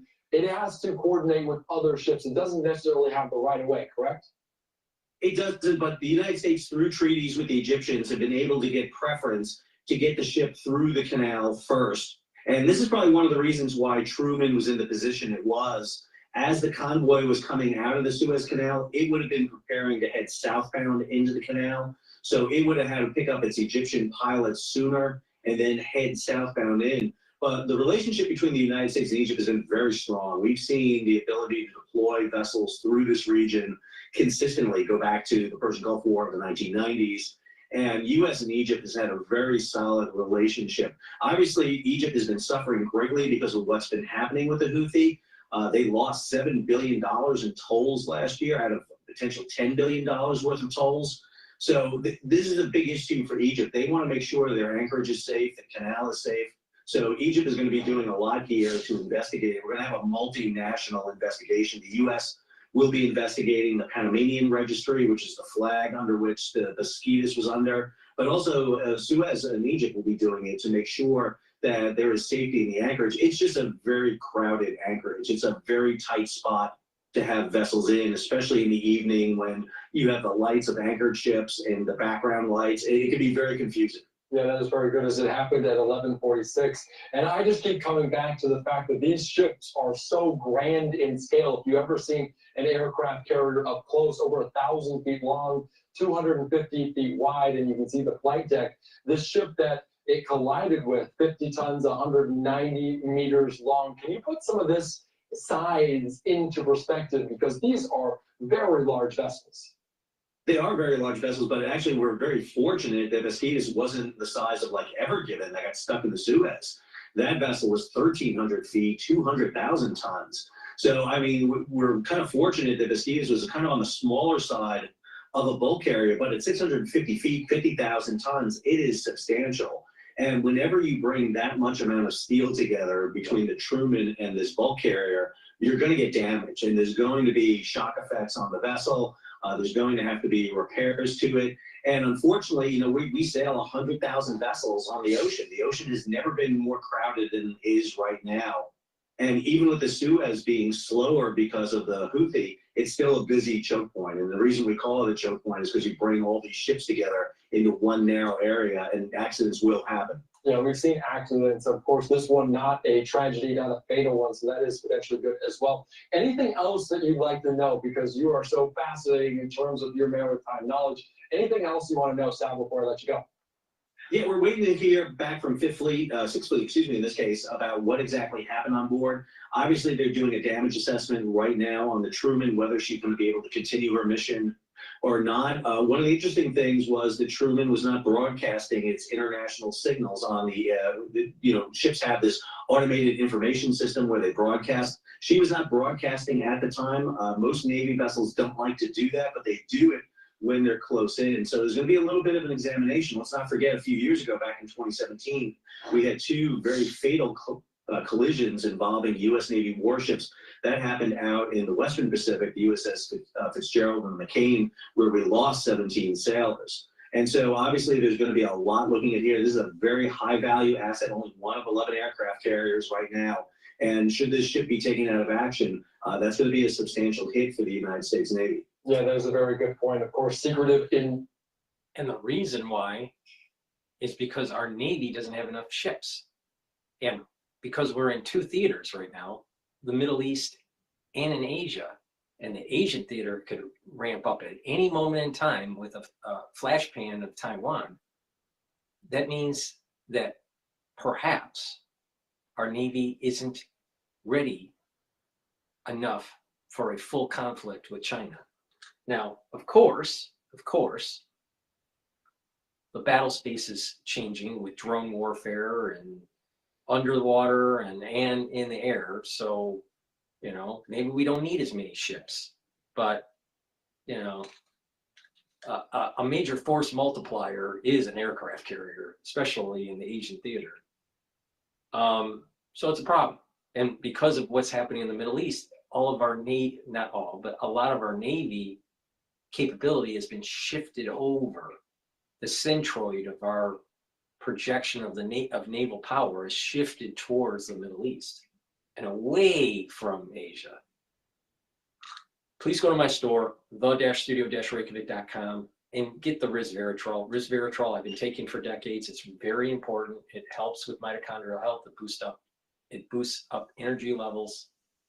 You'll get more ATP. It'll help to get rid of cells that are in senescence. You don't want cells in senescence because they build up a lot of garbage called lipofuscin and other toxins. You want to get rid of them, have them go into apoptosis. And you want to activate your basal cells, your basal layer, the area of your tissues that have adult stem cells, to populate new tissue with cells that have longer telomeres. Because the closer the cell division is to the adult stem cell, the longer the telomere is. And that is one indication, at least cellularly, at least biologically, of age.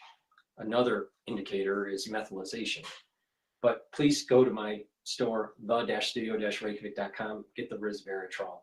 Help support my work, and stack this with C60, NAD+, or ubiquinol. You get a lot of benefit from it. Now, the third pillar of the core, like I said, is to bring down pro-inflammatory cytokines so you can boost up your immune system. Turmeric is an antioxidant, soaks up free radicals, but it'll also bring down inflammation, those pro-inflammatory cytokines. So when you bring down chronic inflammation, you're actually boosting up your immune system. Why, Dr. Paul, how does that work? Great question. When you have chronic inflammation, you have high cortisol levels. Cortisol is immunosuppressive when it's chronic. So you don't want that. You want to bring down your cortisol levels. So you have to cut the signal for the cortisol from being produced. And in this case, we're bringing down pro-inflammatory cytokines, so you break the signal, so the cortisol levels go down. And therefore, you don't have an immunosuppressive compound floating around in your serum called cortisol. So please go to my store, the-studio-reykjavik.com. Take turmeric, ashwagandha, and lignans. It's a great stack to bring down those pro-inflammatory cytokines and boost up your immune system. And since we were talking about C60 and having it as a synergistic stack with resveratrol, NAD+, and ubiquinol, C60 is a very potent antioxidant. Very potent. Take a teaspoon a day. It's going to soak up free radicals. It's in a lipid. All right, you can get it in avocado oil, MCT coconut oil, or extra virgin olive oil. It has to be in a lipid so you can absorb it. Now, C60 is a 60 carbon molecule that will soak up free radicals. It's about 1,000 times stronger. One molecule is almost 1,000 times stronger than a molecule of vitamin C. You can't take enough vitamin C and absorb it to have the same effect. Now, why it works and why it's so potent is that C60 is a 60 carbon molecule that looks like a soccer ball, a fullerene, all right? Or a buckyball. And the charge, the electrons, move around this molecule. And because there's a dynamicness because of the movement of these electrons, it can soak up and neutralize free radicals and then recharge. The molecule can recharge. Now, if you look at a molecule of vitamin C, once it attaches to a free radical, it's done. It can't recharge. So one molecule of vitamin C neutralizes one free radical. well, one molecule of C60 will neutralize hundreds, if not 1,000 free radicals. Now you see why it's so potent. So you take a teaspoon a day. When you do that, what happens is that your tissues are going to have less stress. The cells are going to have less stress. The mitochondria is going to have less stress because you're soaking up all these free radicals that cause damage to the cell. And by doing that, your mitochondria is going to be healthier and you're going to have more ATP and the cells are going to perform better. Now, when you get older, you accumulate a lot of free radicals and you accumulate free radicals exponentially faster. So you're literally oxidizing faster when you get older. And that's why older people seem to get older quicker. All right. And then what happens is that energy levels start to go down. So you're oxidizing faster and your ATP is dropping. And when your ATP drops, your cells don't have the energy to do the things it needs to do. That means your endocrine system goes down. That means your exocrine system goes down. That means your immune system goes down. That means your organ systems start to not perform as well because it doesn't have the energy. It's that simple. So if you do things where you're reducing the stress due to free radicals, then you're boosting up the health of the mitochondria to boost up the ATP levels so you have the energy source for your cells to perform better. And so what happens, taking a teaspoon a day over time, what happens is your tissues perform better, your organs perform better, your glands perform better, your immune system performs better, your endocrine system performs better. Your brain performs better because you need lots of ATP for your neurons to fire. You need lots of healthy mitochondria. And so as mitochondria starts to age and decline as you get older, then your neurons don't fire as well. And then you have negative neuroplasticity. And then all of a sudden you have forgetfulness. And then it gets to the point where you have gait issues and you can't move around. And then, you know, you slowly drift off into, you know, lullaby land, right? Well, you can slow that down radically if you listen to me. C60 will soak up those free radicals and stop that early transmission of aging and boost up those energy levels so you're moving around and you don't have the atrophy. And if your neurons are firing because you have healthy mitochondria, guess what? You have positive neuroplasticity, especially if you train your mind, like learning new things and talking to people and writing and reading. But then also mindfulness, spirituality has a big component to that, to activating certain areas of the brain. But if you look at this holistically, you can slow down the aging process. Now, that doesn't mean that you're going to live until you're 500 years old, but sure as shit, you're probably going to have a better 80-year life with proper supplementation and a holistic approach and some luck versus someone that doesn't. It's a shame on how unhealthy some of these geriatric patients are because of lifestyle and just not taking the right supplementation. Now, they also have money issues too, you know, income issues too, and that's a societal issue that needs to be addressed. But please go to my store, the-studio-reykjavik.com, take C60 a teaspoon a day. It's better to take it on an empty stomach and you'll absorb it better. Take it before a workout. It'll soak up the free radicals that you're producing during your workout, so you will recover quicker. You'll notice that you'll recover quicker if you take C60 before your workout. All right. And also, by stacking it in that core that I was telling you, the max 35 in the first pillar, neutralize pathogens, boost up your immune system. C60, absorb free radicals. The turmeric, ashwagandha, and lignans to bring down inflammation, and boost up the immune system. And to take the boomer boost, where you're increasing your metabolism and increasing your energy levels. You do all that, you're gonna get pretty damn healthy pretty quickly. All right. All right, I want to pivot over to France 24 as they're dissecting this Trump-Putin negotiation with Yeah, which Ukraine. is a scenario which could be possible. You claim that you need to go into Kaliningrad, for instance? Kaliningrad is Russia, as far as I know. No, but I mean, if the Russians say that Kaliningrad's under threat, is that where the problem may arise? Or yes, the problem. I think if there's a weakening, too much a weakening of NATO, of everything, it's true that the Baltic state is a temptation for Russia, especially if there's a blockade of the Finland Gulf. So there's a risk there, but a small risk, because I think Article 5 still plays a role because the US is a huge nuclear power. a small risk, Kedevan Gorgesani, of Article 5 being tested? Well, look, I think one of the things that is happening with this, and we'll see where this goes and what the actual peace process is and deal is in the end.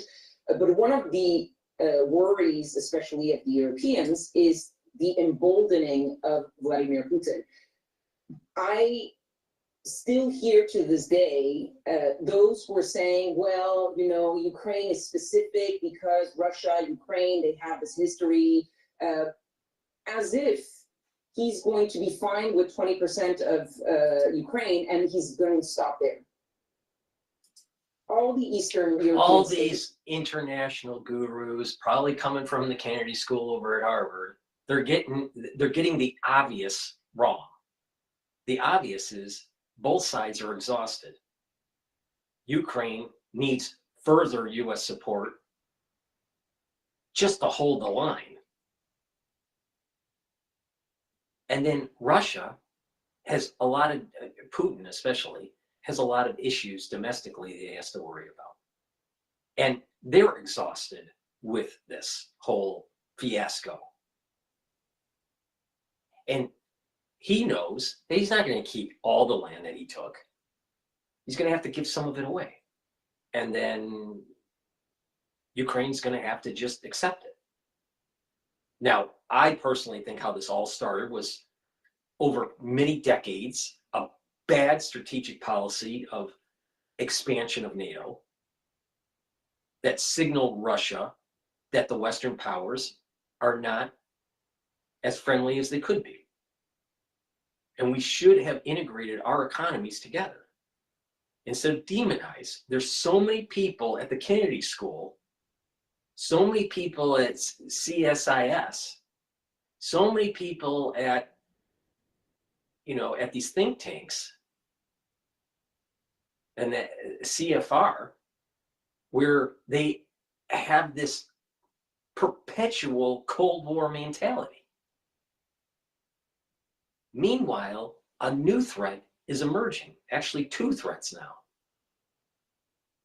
The threat that's emerging that I'm very worried about is China. The other threat that's emerging is an unstable Middle East that's biblical. Now, how's the Pentagon gonna handle that one, right? The Pentagon might be able to handle the first problem in the Pacific theater. I'm not so sure the Pentagon can handle a biblical war in the Middle East.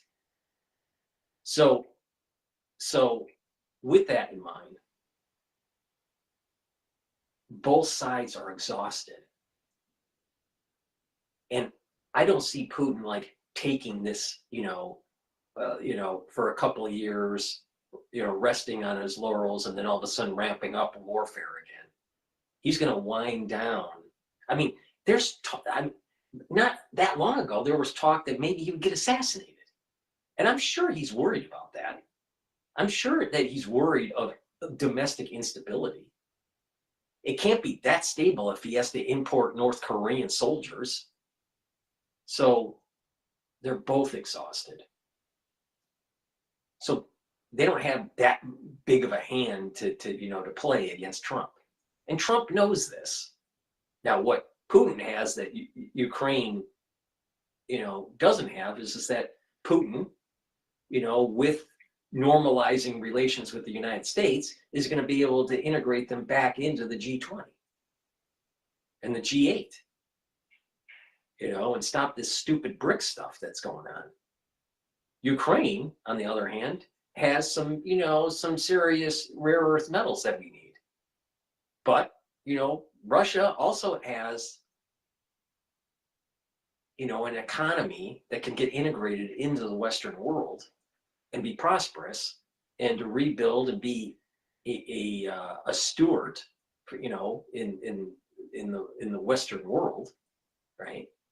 And be allied with the United States and put a northern front on China, because the threat is China. Now, what is interesting is that some biblical scholars believe that Edom is Russia. Now, if that's the case, we know what happens to Edom in this biblical war in the Middle East. It's destroyed. So what the hell is really going on? I'm not really sure. All right? But if we just look at the Ukrainian conflict with Russia, both sides are exhausted. That's what's going on. But you got all these experts, coming right from the Kennedy School that think they know it all. It's amazing. Now, what I want to do, I'm not sure if Live Now is posting, tracking the headlines of the evening. Let me just play this a little bit here for a second. There was some news out of New York today. We do know that we're going to be checking in with Fox 5's Sharon Crowley. She's going to be bringing us the latest on Manhattan's top federal prosecutor resigning. More details on that to come. But Andrew, I got to ask you before we toss to our next segment here, what's tomorrow, February 14th? You're not working tomorrow, are you? No, I'm not working. Thank you. I should have told the viewers that. I'm off tomorrow. I got a 3-day weekend. But I believe it is Valentine's Day. I believe that's every February 14th, yeah, if I'm not mistaken. Hope you have a happy Valentine's Day, Andrew. I'm going to be working tomorrow night. I hope you... All right, so I'm live streaming on Rumble. I'm live streaming on YouTube. Let me do just a market update, and then I'll take this request on X Spaces. Just a reminder, the ones that are watching on Rumble and on YouTube live stream and on my website, the-studio-reykjavik.com, I do have X Spaces as a call-in for people to give me their opinion about what they think is going on. But before I shift over, let me just read off what's going on in the Asian market. The S&P 500 futures is trading at 6,143. The pound USD is trading at 1.25. Natural gas is trading at 3.65. Gold futures is at 2,956. Brent oil is trading at 75.19. Copper futures is trading at 4.8. Hang Seng Index is trading at 22,181. And the Nikkei is trading at 39,287. All right, with that said, let me pass on the mic here.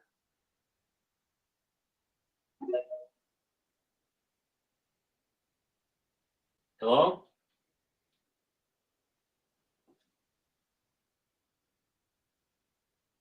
You have to unmic. Oh, I did. I was waiting for the hand because I didn't want to be rude because I'm usually in other spaces where it could be chaotic and stuff. Yeah, well, it's I don't have that many people in spaces, but this is a chaotic show anyway, so Yeah, it's welcome, all right. welcome to the show. How you doing today? Usually in technology spaces or far right spaces, but I'm kind of curious because I grew up with some buddies that used to go to a lot of Washington meetings and stuff, and I'm not really into the American side of politics, but I do see that there's a straining relationship. You could see it on the face between Elon and Trump. Do you think that their agendas are kind of parallel, or you think that he's allowing him to branch off? Because he seems to be very adequate at digging to the bottom of where funding's coming from. And Does this look good for America, or do you think there's some schisms here, like breaking off, like different ways that they're going? Because Trump, this first thing, all he talked about was black unemployment nonsense, and not much got done, and people blamed it on he was stonewalled the whole time. Well, now he seems like he got a pretty good, solid team. What do you see the future is, and is there any forethought or like anything that I'm on the right track, that there's seems to be a divide between those two guys as far as their modus operatus they want to go? Well, I don't think that there's that much a wedge between Trump and Elon. What is unique about them are they're strong-willed individuals, and but Elon's a special guy. I'm not, he's like a little kid trapped in an adult body where he has the means to dream and make it happen. Many little kids would want to be an astronaut, right? Well, he has the money to become an astronaut. He has the money to make, spaceships, right? And so he has, he's smart enough, but he's also a kid of 2 at heart to keep on dreaming and trying to do amazing things. When we become adults, we have a tendency to turn off our inner kid, and we're more worried about how we're going to retire. So I feel that there's something special about Elon there in that regard. Trump also is a kid, and he's looking for affirmation. He likes to, he likes the spotlight. So both of them are kind of kids trapped in adult bodies, but I don't think that there's that much of a wedge between them. Elon at times could take the spotlight that may perturb Trump, but Trump is looking at he's running a corporation, aka the U.S. government, executive branch, and he's quote the leader of the free world, which I don't even like that term, but he's the leader of the free world. And so he has hired a consultant, like a McKinsey consultant, aka Elon, to dive in and find ways to improve the executive branch. So I see this as what you would normally see in corporate America, where you have an executive or a board that's hiring consultants to come in to restructure. Yeah, I agree. I think Elon's like an arrested developmental, intellectual. Like, I've been in the science field since I was a kid, but I never had the money to do it. I do believe he has the money to innovate a lot of stuff.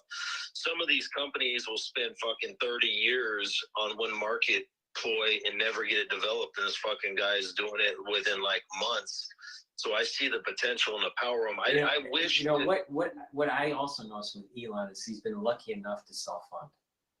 In many of his endeavors, he self-funded as seed, and then went to the open market or private market to get further funding. A lot of people, they don't have that seed money to self-fund, and that's what holds back a lot of good ideas. Is just you can't get the funding, and that's why people need angel investors. Yeah, I go in a lot of X spaces. I was in a chat with him at one time, and I was on the DOGE page, #1 speaker. And the one thing that I want to iterate is he's also influenced by social sway of ideas, because there's a lot of things that he was standing staunch on that the political opinion changed, even though he said he would stand firmly on it. And I really think that the way the future is not pulling away from academia, but getting bright minds that may not have college degrees.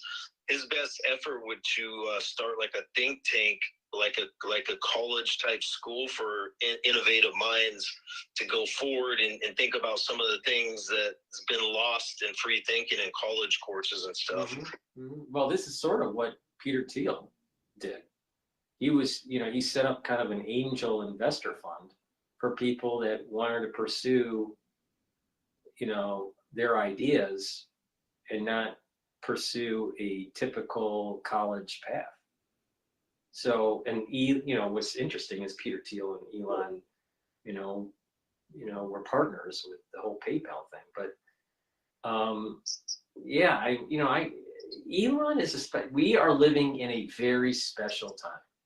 We will never see a president like Trump again in our lifetime, and we'll never see that great alignment of the cabinet and, you know, key helpers within the administration like Elon, like RFK Jr., like Cash, like Tulsi. I mean, this is like a dream team kind of thing. I just hope that did Cash finally get inaugurated to the position? I hope he does, because he looks like a man on a mission, and the FBI is so rife.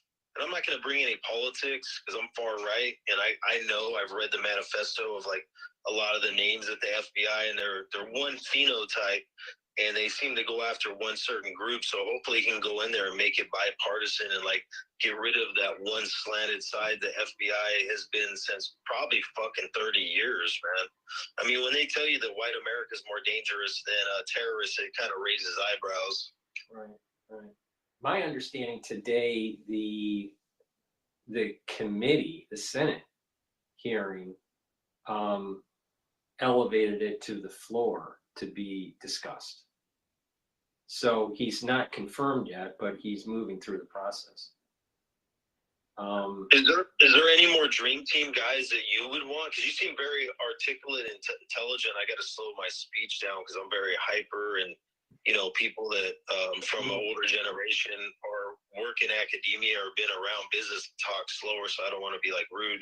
But is there anyone else that you could think of that would be also positive, net positive to put on his team that you could think of personally? Well, I think two really good ones, and this is sort of a joke, but sort of not. And I think Don would laugh when he's listening. I think Don and I need to get into the Trump administration to really shake things up. but you know, that's just a joke. But you know,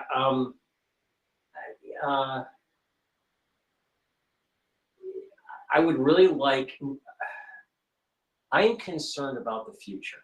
All right, especially with the national security state and the crazy capabilities that the scientific community, when funded by the national security state, what they can do, and especially when it comes to biowarfare and chemical warfare. So I would love to see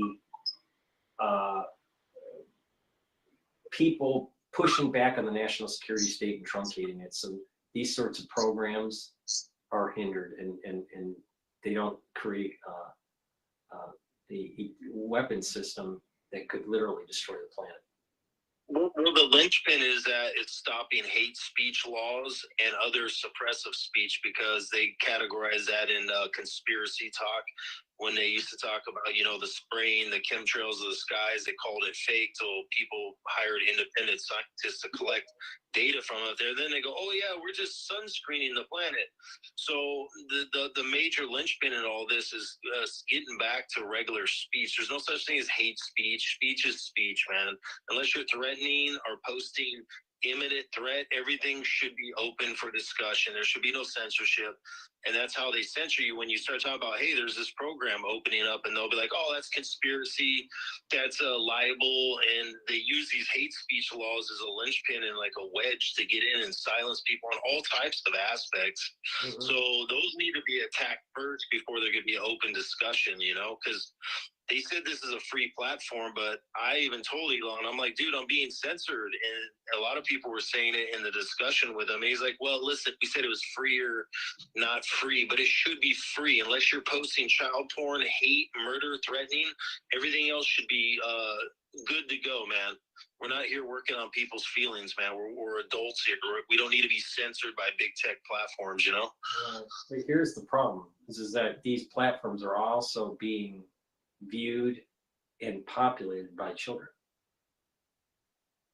So a child can be reading these posts, and these are causing developmental harm with these children. Now, maybe there needs to be some sort of firewall to prevent children from getting on X. I don't know. But I agree with you, and even the Supreme Court says that the antidote to,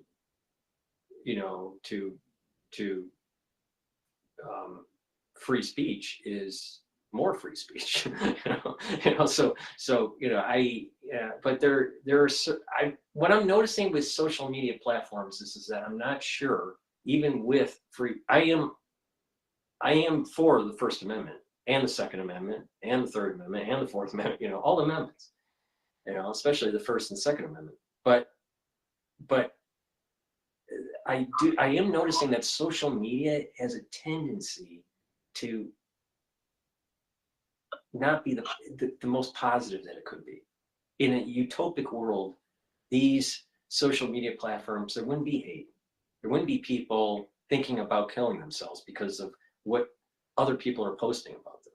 Suicide is a major problem that goes on. I mean, I've known two people that committed suicide. Right? Well, and so, so these platforms can push people over the edge. So yeah, but it's like the Darwin Awards, bro. If they were meant to do it, they do it anyway. I grew up in the time before the internet, and I remember reading a Stanford study that 3% of the world population is totally immune to subliminal messaging. And so there is a lot of subliminal messaging built in. A lot of these things are built apparatuses using Madison Avenue propaganda and neurolinguistics.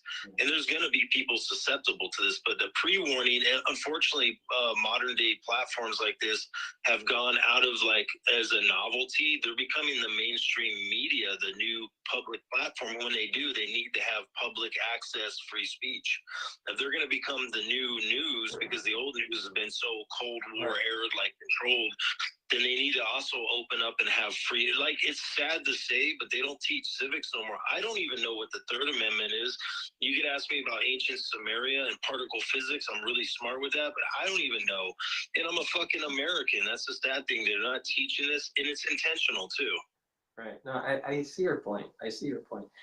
These social media platforms are the public square. In a public square, there's freedom of speech.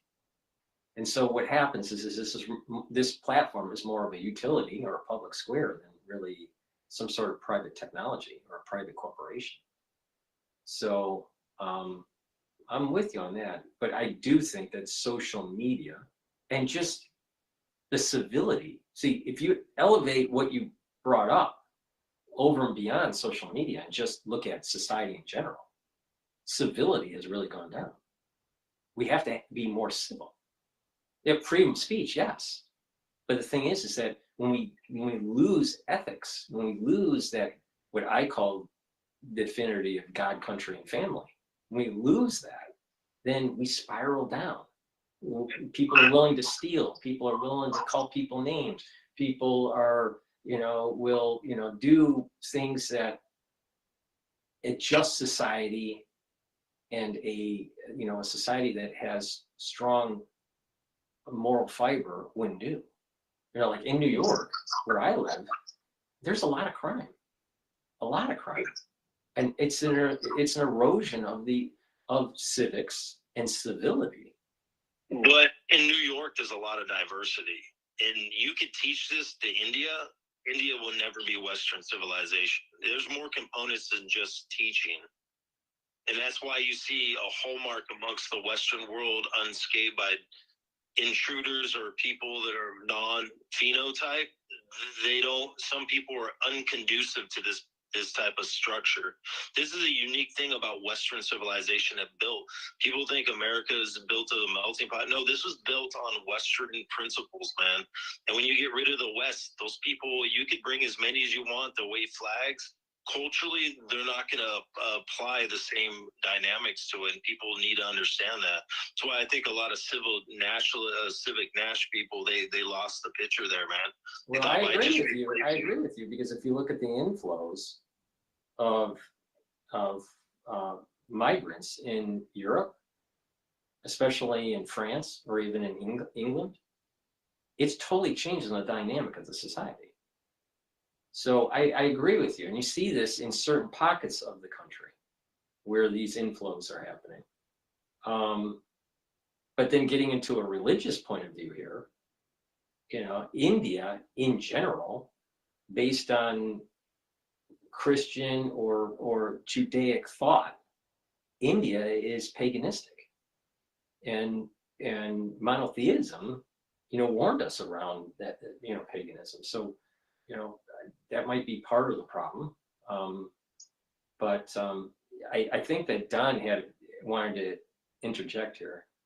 No, I was just coming back to the thing that I've seen so far that Elon has expressed, I think, very well in that one press conference where he was uncovering some of the ridiculousness and inefficiencies of our government, where he's talking about the fact that this deep state, which he's essentially defining it, and I think there's this idea where the deep state is connected to conspiracy theory, and I think now America's, beginning to recognize that this deep state is really this autonomous bureaucracy that is no longer beholden to the American people, and the government now no longer fears the people. And I keep coming back. It seems that the remedy for this is we're going to have to rediscover that 70-76 moment about what exactly is it that we're running this experiment in, and you're going to have to rediscover that the government works for the people, and that it used to be that the politicians were scared of the people, and that it's no longer the case. The politicians are on the payroll of this autonomous bureaucracy in which that we're funding, and we don't seem to care because somehow everybody was moving into this idea of a guaranteed basic income and the fear of the pandemic. So there is this idea that we have to get back to, that we want to preserve this idea of liberty at all costs, and we are not fearful of uncertainty of the future. And it's reorienting our culture around this idea.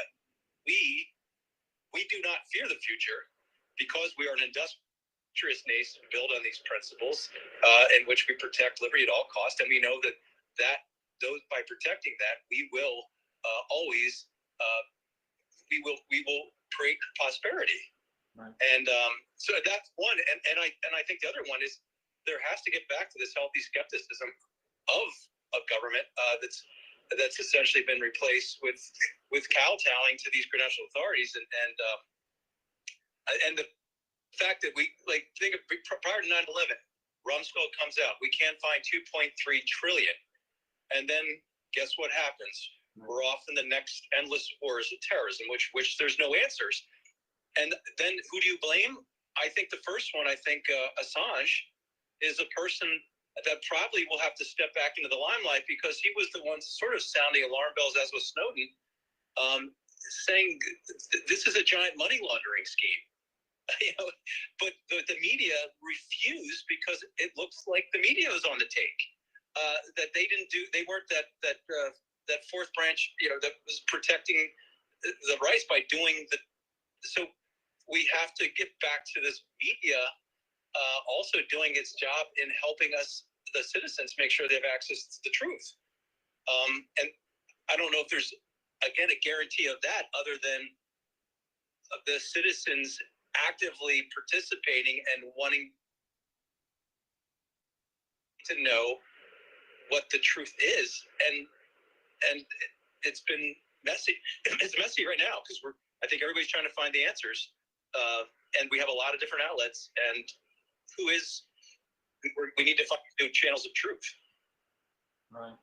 No, I agree with you. I mean, it goes as simple as what our founding fathers said about life, liberty, and the pursuit of happiness.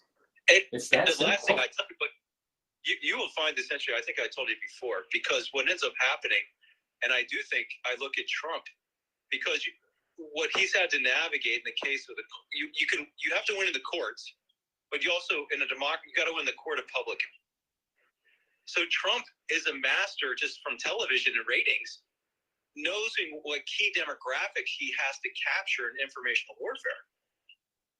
So it's become, and unfortunately, like I said, the politicians like Trump had to go after Elon and the big tech because they're the ones that now control the information flows. They control the searches. They have now the power of steering the public in a direction And if they get, like we found out, taken over by the government, we'll never know. So these big tech elites also have to get on board of preserving this idea as well, because we found out before they were participating in deceiving the people. Well, my take on the big tech, founders, like Larry Page and Sergey, from Google and Zuckerberg, Eric Schmidt, and Eric Schmidt, they test the wind to see which way it blows, and then they'll align their politics accordingly. And so once Trump leaves, I wouldn't be surprised that if the political winds went in reverse, that Zuckerberg would say, "Oh yeah, Trump was a bad guy," and and Paul, I'll get a little bit more detailed on this, because I think when I saw Eric Schmidt writing his last two books with Henry Kissinger, and I've seen Lyndon LaRouche's his research on Henry Kissinger's and his psychological profile of Henry Kissinger, calling him a homicidal, psychopath, and he should not be in charge of our State Department. He should, due to our health evaluation, a homicidal psychopath should not be in charge of the State Department. And so when I say that, I think Eric Schmidt, when you see him aligning with Henry Kissinger, it looks like Peter Thiel broke away from Eric Schmidt. So Eric Schmidt was moving in a direction that I think, one, perhaps may be moving us in towards that idea of this new world order, whatever you want to call it, the World Economic Forum agenda. And I think Peter Thiel, perhaps, and Elon broke away, saying we're not too sure we align with this idea of you will own nothing and be happy, and that we should copy the Chinese. And that was one of Eric Schmidt's assessments as being part of the military. One of these. When I look at Thiel and his company, that's Palantir. Exactly. Yep. It kind of reminds me of Oracle, but it's a different company, but it's heavily aligned with the national security state. So it seems to me that Thiel would be maybe more aligned with Schmidt than Elon. I agree. I'm worried about that Palantir, because it's kind of like Raytheon. It's got that Raytheon feel. It's worse. It's worse because they've already said they're using AI to profile targets, then essentially using an automated kill, completely autonomous using AI. It sets the target and then uses drones to go after the target. It's almost like a hands-off assassination program. Yeah. We'll pass it on to the other speaker, but before we do that, right now Trump is kind of protecting our civil liberties. But if we get another president in 4 years, they could reverse policy and align themselves. These Palantir type companies can align themselves and easily take away our civil liberties. So this is why it's so important to really restructure the national security state, truncate it, hopefully go back to a pre-9/11 type apparatus, and where it's the power of we the people and not the power of the national security state. But these technologies are going to be so much more advanced in 4 years that if you get the wrong president in the executive branch, or you have a party that is hell-bent on reducing the civil liberties of the people, the technologies are there to be implemented. And Palantir is one of these types of technologies. So that's why I mean that if the wind blows a different way, I'm not sure that Peter Thiel is the savior. No, I agree. And we're not having discussions about what it is, how this technology is being used. There's no national discussion about it. It's sort of happening behind closed doors, and we hope that they're using it in a way that does not violate the Bill of Rights. there's a lot of trust and a lack of openness. And again, always done with the idea of some type of military defense rationale, right? It's the same thing with the directed evolution and the bioweapons. Well, they're doing it, so we need to preempt it. It gets the same rationale, and I will talk to citizens, and they're saying, well, I've been told by, they'll rationalize the fact that we're doing these things. Right. The other guy left, so I'm not sure if he lost his connection or he just bowed out. I'm not sure. But no, I agree with you, Don. I mean, I just, but I'm concerned that if Trump doesn't get everything he needs to get done, 1984 is 4 years away. Yeah, and I'm not too sure either all I know is that he's got to rush to disassemble, this corruption, and then at the same time put these transactions in place to de-escalate all these wars that have been teed up. Because I think, one of the guys that I follow has talked about this during the 1930s as well.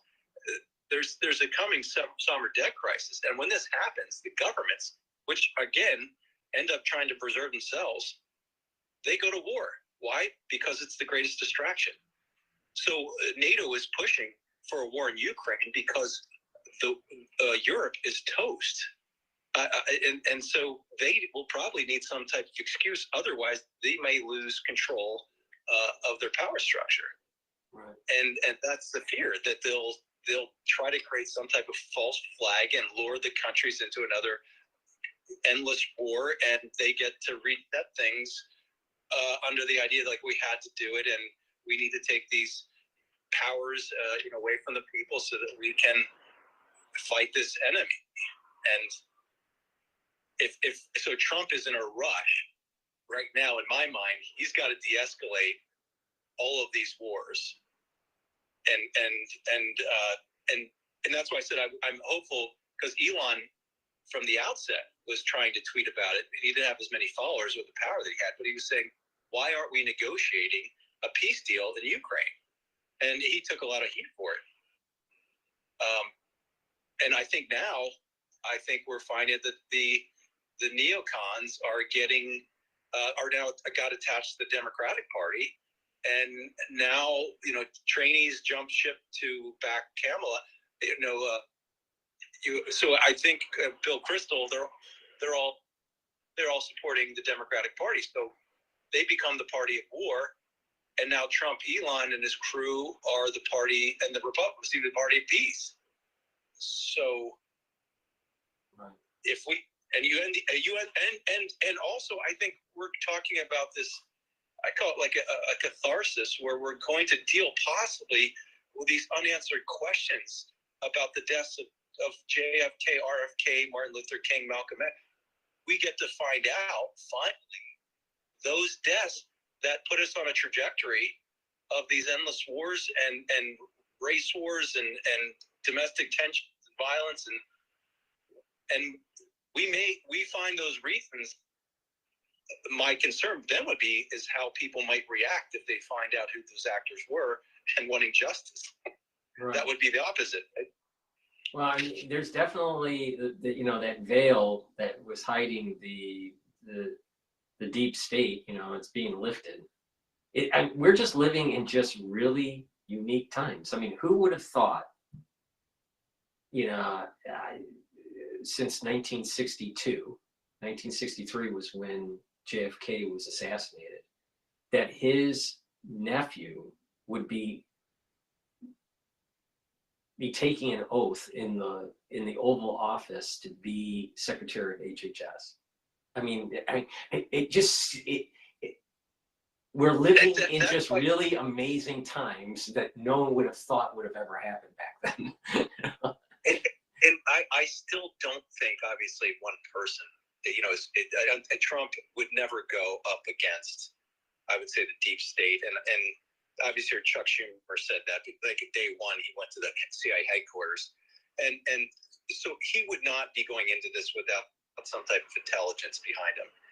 So Well, my that's why point I'm is, like, thinking. Trump is, That's why I'm thinking that inside the national security state, there is the white hats, black hats. You know, and there's an more good infighting. people than are bad.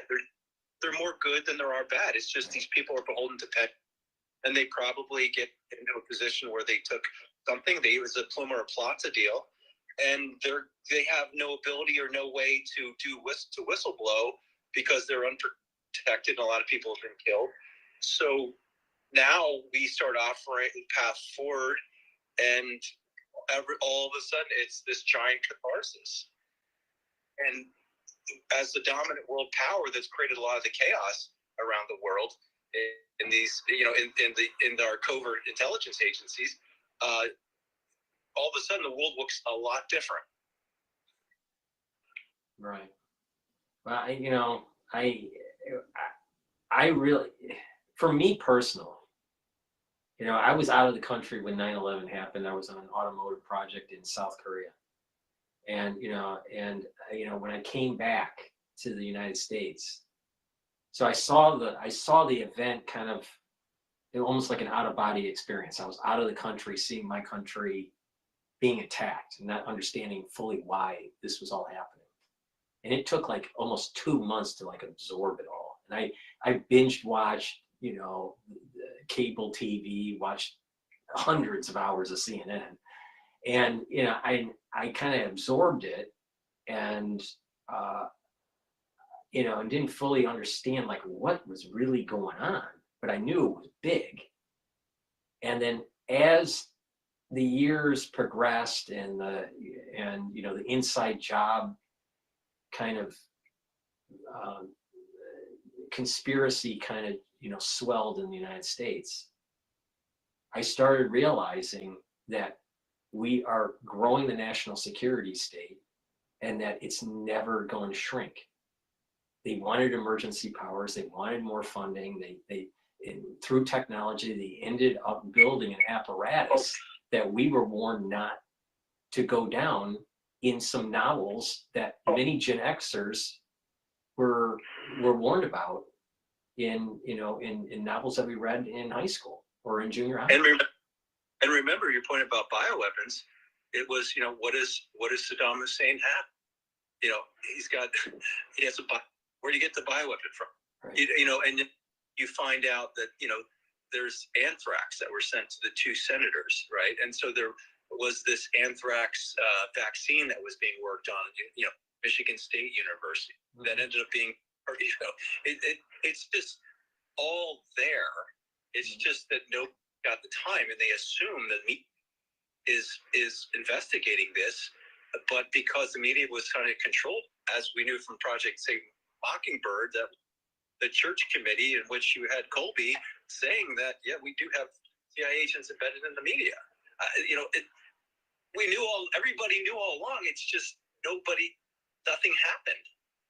And now it's like every day it's like something's getting exposed. You're like, it can't be this easy. You know, you're just kind of flabbergasted. The system is being exposed, but there's an element of that we knew this already. You know, like for decades, people have known that there was a second shooter. You know, for Kennedy, for the Kennedy assassination. You know, now it's coming to light that the Grassley Knoll was an important piece of the story. Well, no shit, Sherlock. You know? The funny thing, I went to Dallas. They don't even say in the museum it's one bullet. I mean, it was crazy. Right. You know, did you see the episode of X-Files where they were showing the cancer man who was the one that shoots Kennedy from a manhole that's in the ground? No, here's a crazy thing. So that was from Everything is a Rich Man's Trick, right? That was his thesis. I met the guy who was one of the investigators who was selling his book there. And so he took me over to that place. He said, I brought the guy who wrote that, and I showed him, I had him get in the manhole cover and see if he could shoot him. He said, and the guy agreed that's not where the shot came from. So it was hilarious. Like, I thought, well, and of course you had the Bill Cooper one Bill Cooper saying it was the driver turning around, and he's claiming that the Japanese had the footage and actually aired it on TV, and that it was all over the Japanese TV. So but that's the type of what it injects the. I lost you a little bit there. Your connection is a little breaking up there. No, but in general, though, Don, I agree with you. And, but we gotta. A lot of people know that these things are happening. And then you. Yeah, go ahead. Go ahead. Is that better? Yeah, a little bit. Yeah, no, I was just saying that it's funny how I think I get a sense too. We're gonna need to rediscover God again in this country, and we're gonna have to have a connection with the divine again. I do think Trump assassination attempt. Whether I do think there's something, or he probably felt, and I could be wrong, but I kind of. I'm losing a little bit of your signal, Don. You broke up. But I think the point you were making is that we need to become more religious, and I think we do need to. There's two things that we have to do in the country. We have to be we need to align ourselves with more religion, more spirituality, and we also need to align ourselves with constitutional principles. This is what I mean by God, country, and family. If we don't align ourselves with God, country, and family, we'll lose our country. We're going to lose the blessing that we have as a society. And I think I lost you, Don. But yeah. Can you hear me now? I'm kind of in a bad. Yeah, but it's breaking apart a little bit, but maybe it'll get better.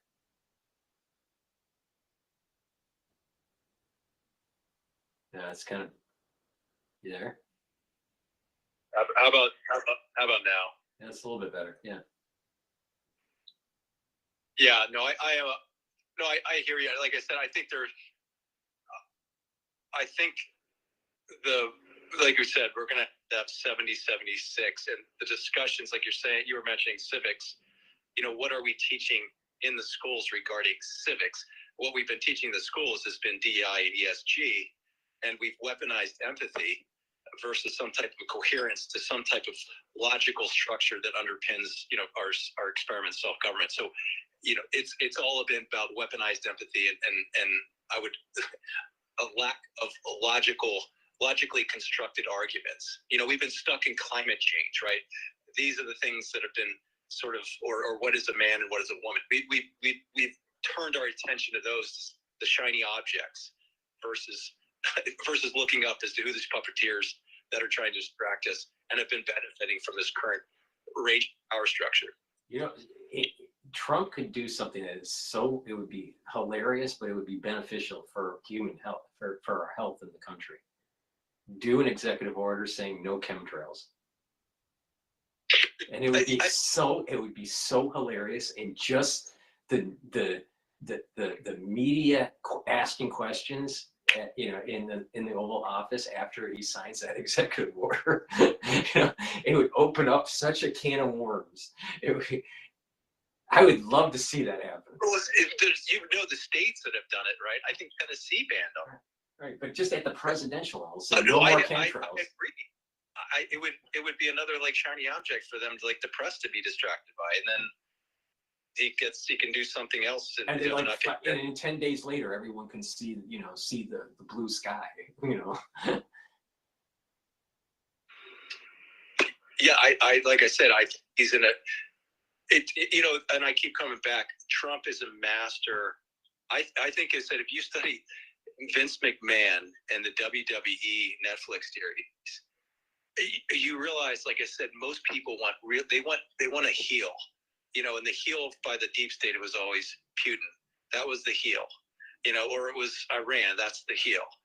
It's the American people want this simple, evil person that they can take their anger out on versus trying to understand the complexity of the deal making around the Ukraine, about the Minsk agreement and what was said and the NATO's position. They don't want to know the dynamics. They want to know who's the heel. This is what happened, during 9/11. Right away, it was Bin Laden, Al Qaeda, boom, enemy, and then it launched a multi-trillion-dollar, 20-year war in the Middle East. And so that's what I'm saying about the idea that perhaps these cycles of history, why they're predictable, is because of human nature. And the idea is, if for us to evolve, maybe this idea of whether or not it's forgiveness, for instance, I think might be antithetical to the idea of human nature of at an animalistic state. I think you mentioned about it, keeping us at this animalistic, that we react versus thinking about the consequences of now a violence on another, and then thinking about what that may manifest into. And if we pull back and forgive, which is a very powerful statement, it may go against this endless cycle that repeats because of human nature. And that's maybe part of the idea of Christ, is he was disrupting. He was having us to elevate human nature to the point where we would resist these cycles and these people playing, the puppeteers playing on these, weaponizing empathy and weaponizing and what is playing to our lower bases, nature, lower base of our nature, that we individuals can lead us out of this. And well, there's a psychological thing with the Nazi Party, and that it was the drumbeat, this continuous drumbeat and the repeat of things, and it gets people into a rhythm. Once you get a group of people in a rhythm, a large crowd into a rhythm, you can control them. And as long as you can get them in that rhythm, you can see this in a mosh pit, you can see this at a rave. It was, with music that's not that even that good, but people get into a rhythm and you can control them. So you find that harmonic and can control the group. And exactly. So the book, if you get a chance, it's called Illusions of the Crowd. It's got Bernstein. And what he talks about, and this is why I said why I think this is the constructed timeline, because they were pushing among the Christian dispensationalists this idea of a unavoidable war based on revelation between Iran and Israel, right? So this is something that if you construct the events leading, that have led up to, say, you have this fundamentalist Islamic ruler over a former Persian, very Western country, and to get rid of Persia altogether, it's now called Iran. And you start to not even erase Persian history from from Americans' history books. Now it's, who's Iran? Iran is this heel, right, of this evil sheik, and that's all the people in Iran, right? And now we have an enemy. Now we call it the evil empire. And now you walk up, the story progresses, and it's hard to walk it back from the American consciousness, right? So that it's all teed up, and that's, to me, in this book, The Illusions of the Crowd, is saying that these Abrahamic religions have basically been constructed in a way to almost make it impossible to pull back from a conflict that's been ordained, right? Mm-hmm. And you would like this, the Blackstone. I didn't realize before the Balfour Declaration there was the Blackstone Memorial. And this Lord Blackstone in the 1890s was trying to find a home for like the Russian Jews, and the Presbyterians in the Congress, the Protestants were saying, well, we'll put them in Uganda, right? So there was this idea that they don't have to go to Palestine, but so it took time, and that's what I'm saying. It seems to be, you could argue, like this marching towards a timeline of constructed events that's very difficult to walk back, because the narratives they've been constructed in a way that it's like the WWE. The enemy's set, and it's now just when to light the match. Right. And using the vernacular of religion, it's moving towards the Messianic age. The Messianic age is this death march. It's the death march to a conflict, and then it's justified through biblical texts and stories about the apocalypse. So you're right. There is but this conflict, because of human nature, I don't think you can pull it back. It's going to happen. Unless you have someone who comes back and somehow, and that's why it seems you could argue, you could see why if these puppeteers, they would see someone like, say, Martin Luther, you could someone who was trying to change he was presenting another solution to this constructed racial conflict that they felt was going to happen, that they were creating. And maybe he was presenting an alternative that they didn't want to see. And the same thing, if you have a ruler who now, let's say Trump is trying to negotiate a deal that walks back he becomes a direct threat because they need the war to distract the people to usher in whatever the system that they want to usher in. So Trump may be one of these figures and that's the way it looks to me, like he's presenting an alternative to this timeline constructed by what I would argue is this evil criminal syndicate, whatever you want to call it, that isn't looking out for the best of humanity, but just making sure that they get to keep their power. There's one line of thought that he's getting us on a new timeline. There's also another line of thought that we're just grasping for air before we're pulled back down underwater. And that grasp of air is 4 years. Yeah, I hold those both open. That's why I said maybe it's a test for humanity to rise up at this. And well, this is where I keep on saying, I think we're beyond information warfare. It's about kinetic. What I saw with the whole bioweapon lab development and how people responded to it as a society, as people were getting sick, as people were dying, as the government was taking power away from them, it didn't bode too well for constitutional freedoms or people standing up for their rights. Well, you can imagine and think about this: the people that are struggling day to day. Now tax season's coming up, and they're going, "What are my taxes going to?" Exactly. And I'll tell you that might be actually a little pressure point that was designed by Trump and Elon. I'm kind of thinking it's like brilliant. And that's why they have to be thinking through these. But think about what Trump's doing. He's saying, okay, I'm going to postpone tariffs until March, maybe April. People are going to be paying taxes on April 15th.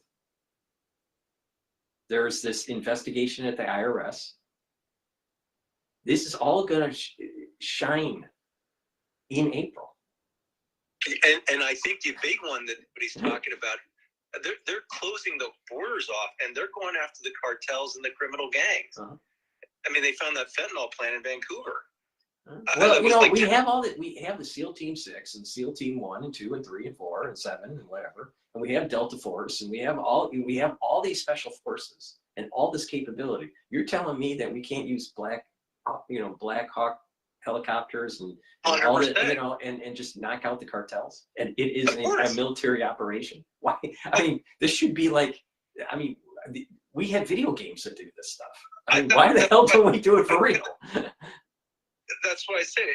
If you start to go down this logic, you're like, why is it that why is it the narco trafficking networks are allowed?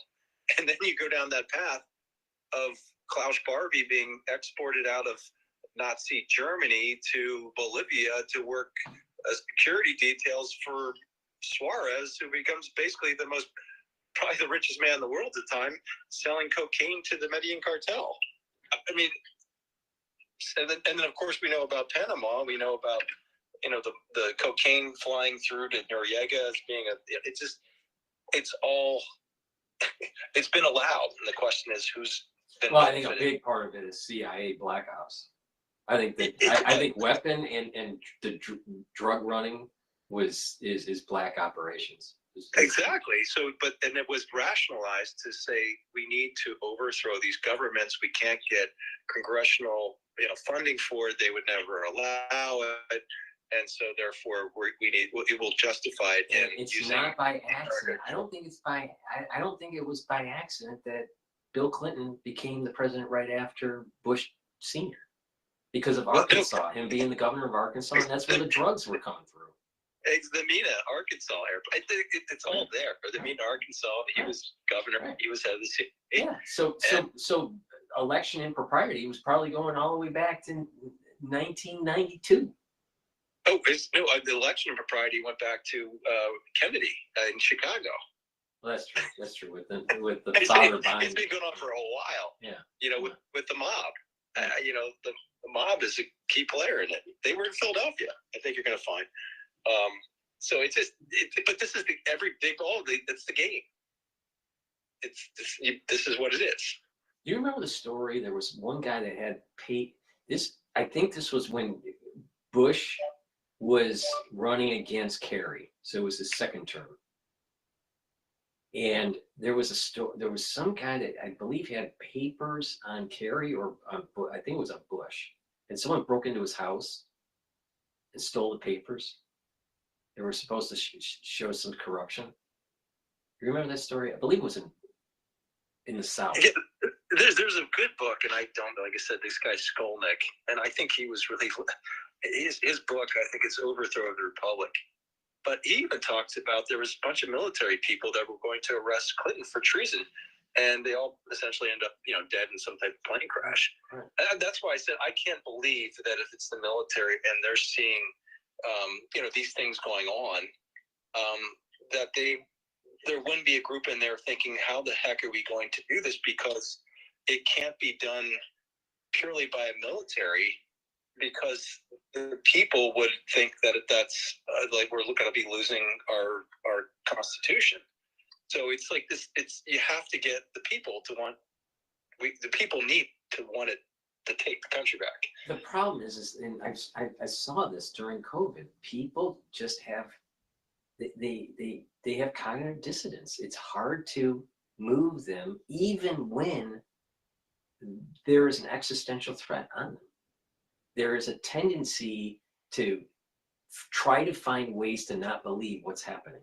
And they'll come up with as many conspiracy theories or cockamamie stories about viruses don't exist or this or that, and to give them a reason that they don't need to worry about it and they can just sit on their couch and watch TV. There's a tendency in the United States for the citizens not to get engaged. They'll try to find a reason to have the cognitive dissonance. And going through COVID, I'm not sure if people don't get galvanized with what happened, that literally the government created a virus, released it, harmed many people.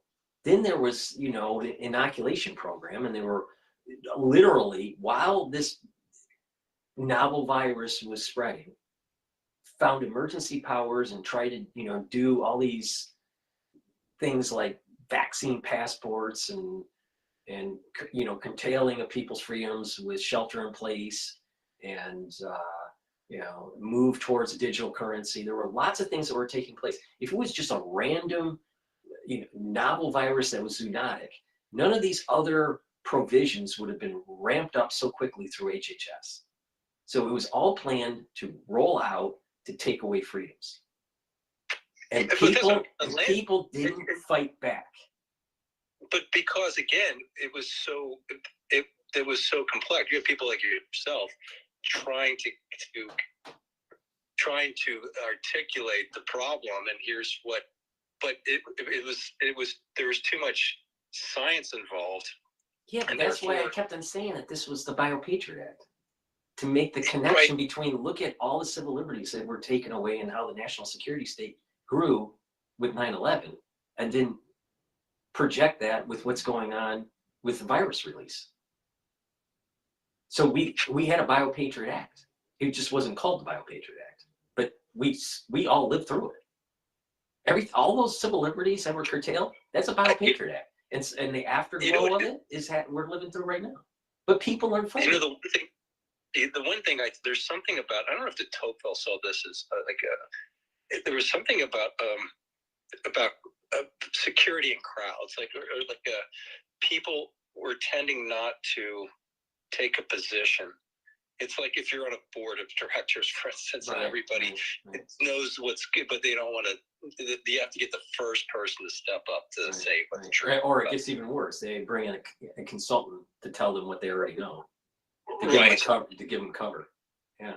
And that's what I'm describing, this security in crowds. It's like, well, Taylor Swift and everybody else is saying that this thing's safe, and I don't know what it was like you were outside whatever had been described as normal social whatever the normal social zeitgeist or whatever you want to describe it as, and you were challenging that, and they could never.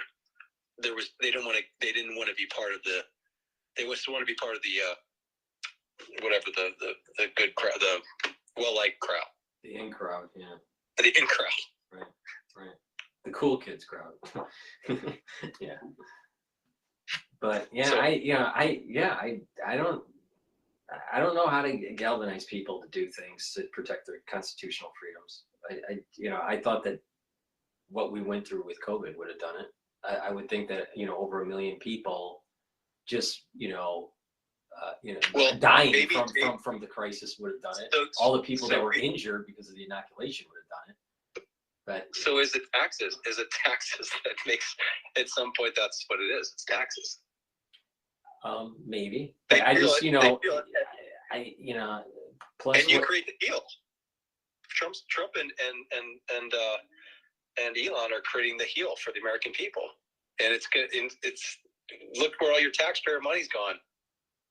And here's the people. It's like we're gonna look into some crazy. Power. It's crazy how many millions of dollars is wasted on these woke agendas, and how it fed into the NGOs and the nonprofits, and then there was kickbacks. People used to work at the nonprofit, or they after they left the agency, they went to the nonprofit, and so they were funneling grants towards these nonprofits. I mean, there's a lot. These conduits of flow of funds, led to kickbacks in impropriety that was wasting taxpayer dollars, and it adds up. And the last time I looked, I thought the DOGE clock. The first time I looked at it was like 36 billion, and I think the second time I looked at it was 84 billion. So I'm not sure where it's at right now. I think I looked at it 24 hours ago, but it's probably close to 100 billion now. But will it get to $1 trillion or $2 trillion? I don't know. I mean, 2 trillion seems a bit far out there, but maybe they do get close to $1 trillion. But even $800 billion is a lot of money that, I want my taxes lower. I mean, I'm tired of paying so much tax. I mean, if the economy if more people had money in their pocket, the economy would be better off. But we're just taxed to death, and it's just it hurts us. There's a cooling of the economy because of all the taxation. I don't feel the opportunities are out there for people that are adults, or even ones that are just starting out in their career, like it was in the early 90s. I thought that there was like a special thing going on in the early 90s where, as long as you worked hard, you could get a good paying job, and you save a little bit of money and you could own a home, in 3 years. Now people can't do that. Well, I think to your point, I think what's happened again with some of the ESG policies, you've looked at how many mining permits have been granted, to people here in the United States. So you have places like China that is just going gangbusters, trying to gobble up as many of the resources they can and deals with, South America and Africa. And we're sitting here on a virtual, gold mine of resources. And that's why Trump, I think, is jokingly say the Gulf of America, because he knows what's in that Gulf, as well as what's in Greenland, as what's in Ukraine, as well as what's in Canada.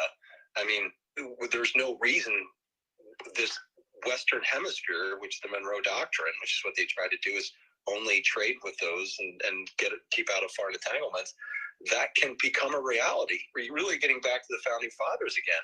Mm-hmm. Do not get involved in foreign entanglements, just trade with them. And it's getting set up there. We do not need Middle Eastern oil. We don't need gas from the Middle East.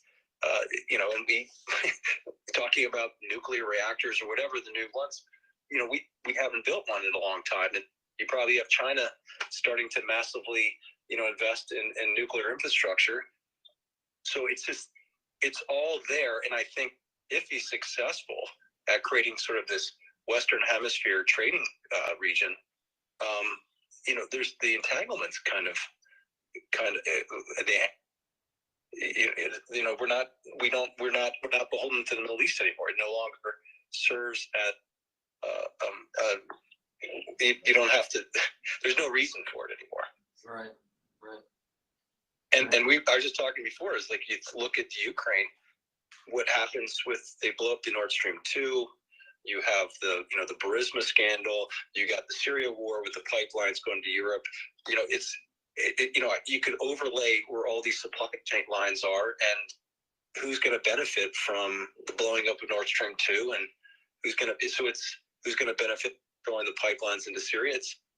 It looks like criminal syndicates vying for control of these energy supply lines. Right. No, I agree with you. That's the reason why I'm doing these shows and these call-ins, because these next 4 years are going to be unique years, and document that the whole process is I think a body of work that's important to look back in time. But I agree. And the one thing I think it's going to happen, I do think he's trying to pull the money creation back to the Treasury.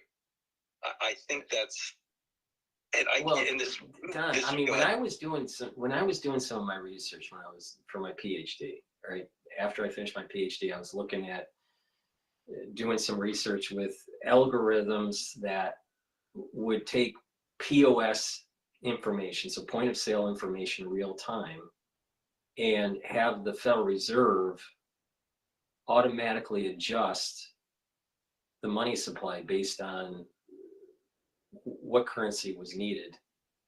So the theory is this: based on GDP, depends on how much currency you need. So in theory, if you had real-time data, the Federal Reserve could adjust the money supply either up or down daily in real time, so there's no inflation. Inflation happens for a couple of reasons, but one big reason is money, the printing of money. So if goods and services are lacking relative to the money supply, you have inflation. Well, there's also fiscal spending too side, but you can adjust for that, for the fiscal spending. So the brake or the accelerator is the money supply. But if you have all the telemetry from the points of sale in the economy, all in real time, feeding to a server, then you could have the Federal Reserve or the Treasury, you don't even need the Federal Reserve, adjust the money supply in a digital currency in real time and never have inflation.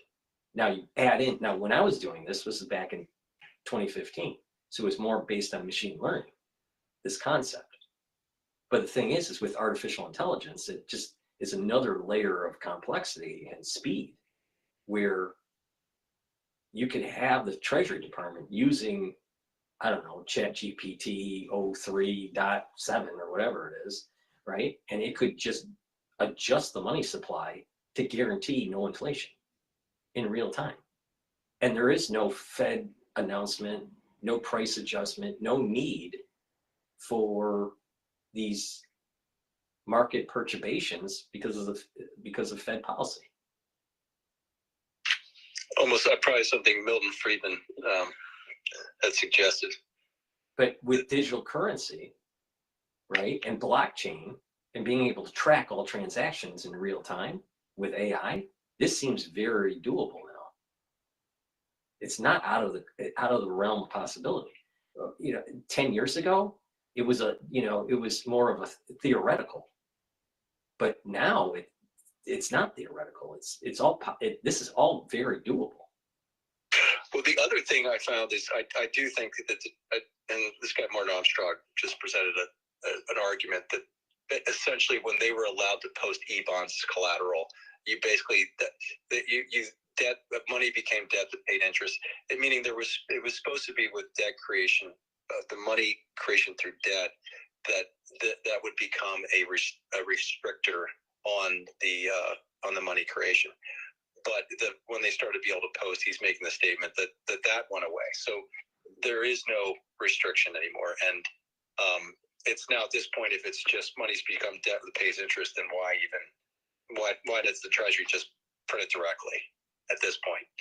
So I think they're kind of teeing that up. Now, what I think what's interesting is the sovereign wealth fund.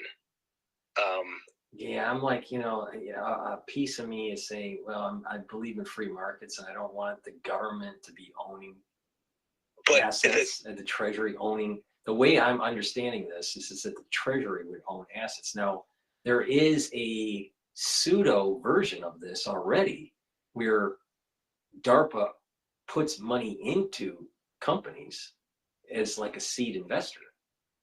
So you sort of have a government angel investor helping along certain types of technologies. Now, if they just want to expand that and call it a sovereign wealth fund, then okay. But I'm not really sure. I'm on the fence with this because I believe in free markets. I don't like government intervention. Yeah, I'm saying that somewhere along the lines that when you look what happens in, say, Mexico when the PRI party took power, they say they allowed the free market, and the private entities to come in, buy up the national asset, right? So I think the idea is if, in fact, we allow companies to take advantage of, say, of the resources of the United States, for instance, that we should be able to participate in that market with the development of those resources. And that's right. Then you start building up the asset side. Yeah, but this seems to be the opening up of state-owned assets. This seems like it's it's mismanaged.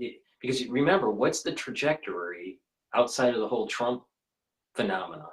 The trajectory of the United States was moving towards socialism. I would even say communism.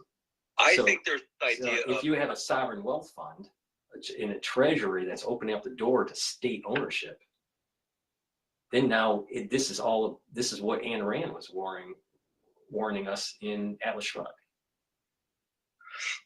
Yeah, I think it's a way of, say, self-financing infrastructure, and I get it. Like I said, I'm not convinced. Obviously, unrestricted, capitalism is maybe looks after the long-term interests of, say, the community. Because I've been on the planning commission. I've seen some horrible development. It's like, how do you create beauty? Some of these beautiful spaces.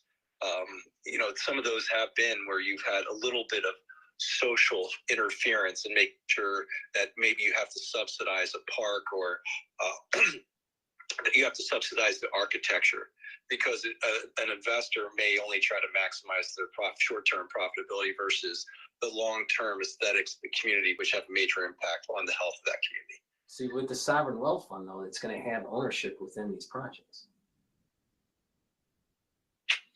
That's so right. Yeah, right. So so you have state ownership of these. So if I was thinking the sovereign wealth fund would be similar to what Saudi Arabia is doing. And if that's the case, then you have Norway. Okay, so but my understanding is that would mean the government could own 10% of Pelletier or own 10% of Apple. Or that's right. Now that's a problem. because But now I you think have up to that government point- intervening in private markets. And they have state ownership. or you elect, like you said, in the case of the fact that we're looking at the people that we're electing to oversee the sovereign wealth fund, that we're electing good. So, for instance, like I said, Social Security, you have to invest in government bonds, right? So those people that are forced in an environment are basically forced into low rate returns versus say handling it over to. Well, just imagine if Lehman happened with the sovereign wealth fund, and the way that sovereign wealth fund would probably also trade on the open market. But didn't Right, didn't the taxpayer bail them out anyway?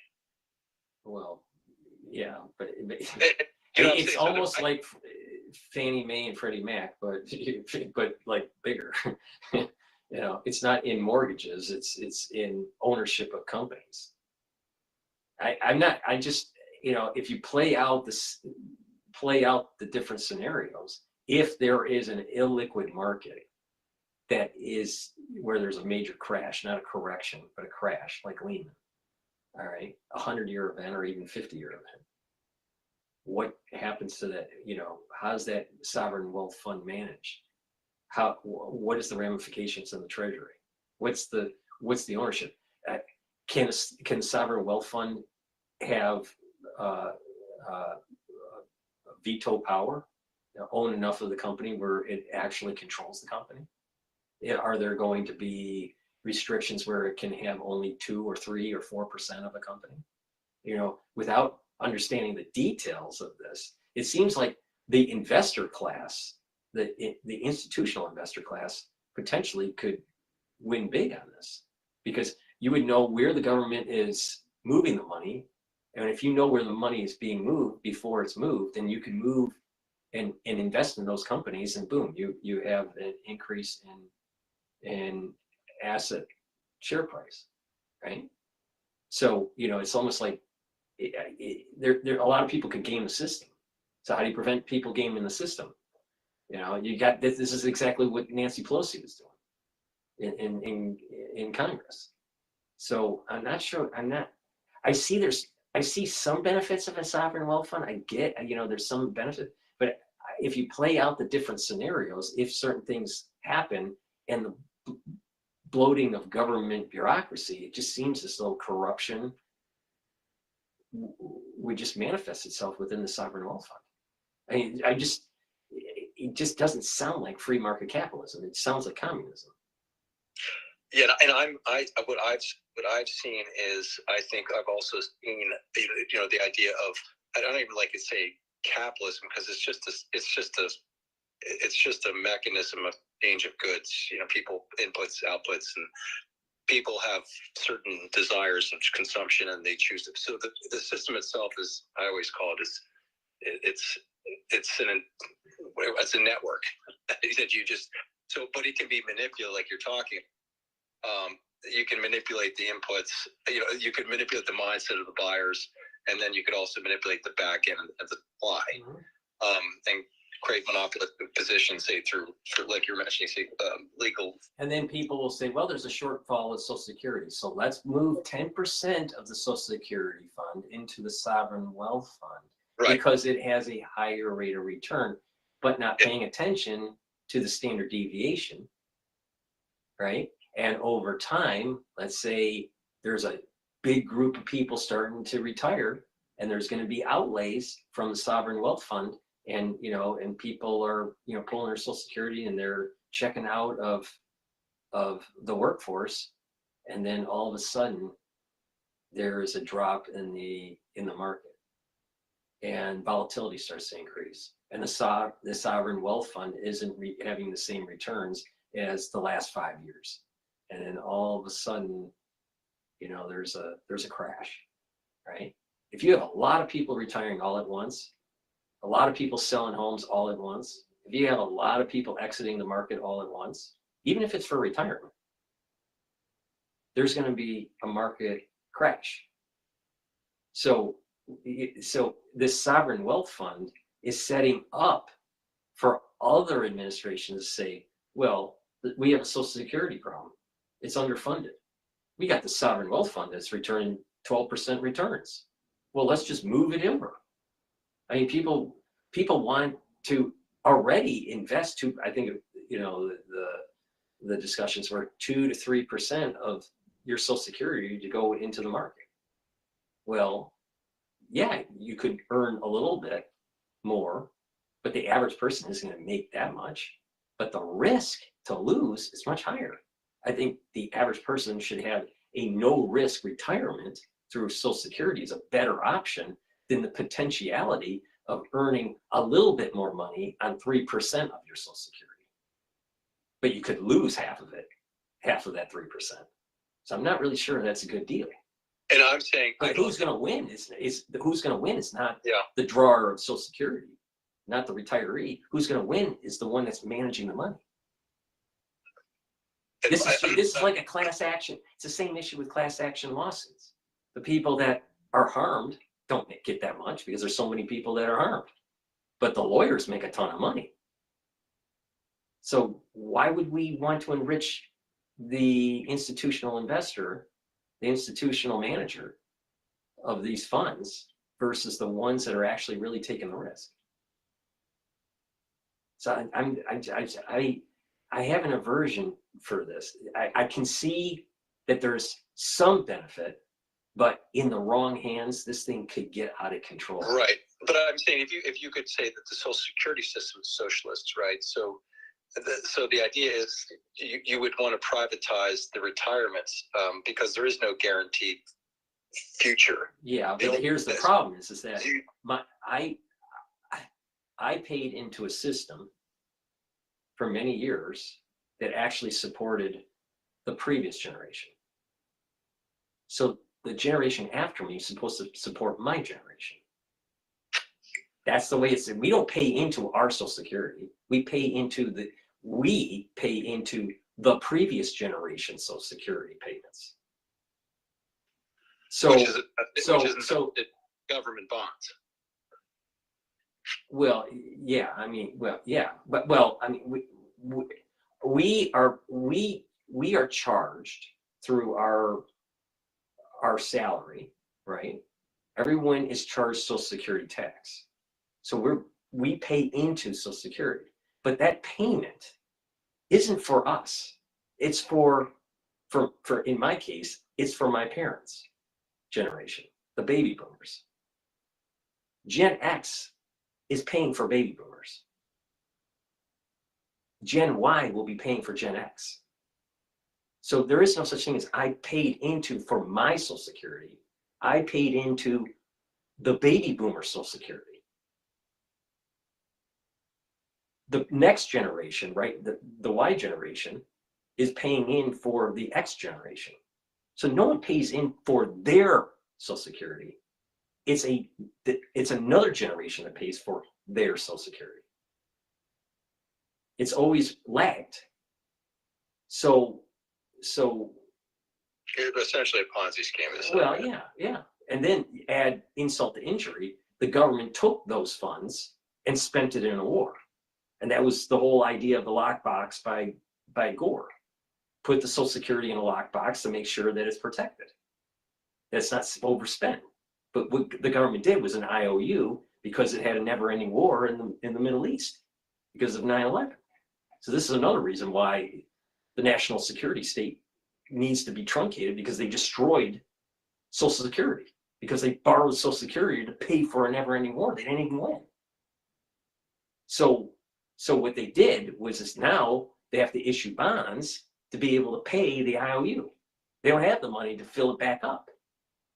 So now in the open market, they're borrowing money, and then they're paying, we're paying our Social Security, but they also have to issue bonds because of the IOUs that they took out during the 20-year war in the Middle East. But during that period of time, that first administration for Bush Jr. and Gore, when they ran in 2020, there was talk about the needing to secure Social Security so it can't be used for other purposes. That was probably the only Gore policy that I agree with. Everything else I disagree with Gore. But the lockbox and the Social Security was super important, and we didn't do it. And now it's underfunded, and we got a big problem. But now the investor class is saying, well, solve the unfunding issue. We'll solve it just like, you know, other unfunded pension problems in corporations. Cut the benefits and take risk in the market to try to get a higher return. Well, that might work for a few years, but what happens when the big crash happens? And a big crash always happens. You just don't know when. And unfortunately, when you need it, that's usually when the crash happens. So only the investor, only the money manager is going to make the fees that are going to benefit from this operation, but the actual retiree could lose their shirt or lose a portion of their savings. It's just not. I don't know. I just, maybe I'm open-minded. I'm an open-minded person. In a couple months from now, I may think, yeah, the sovereign wealth fund is a good idea and not to worry about it. But at this moment in time, it's like I can see good intentions that turn into, bad policy, especially for my generation, where we have a Social Security system that is extremely underfunded. Do we really want to risk blowing it up on a sovereign wealth fund? I would say no. Because Wall Street managers are going to make a ton of money on this kind of policy. But the average person in America is not.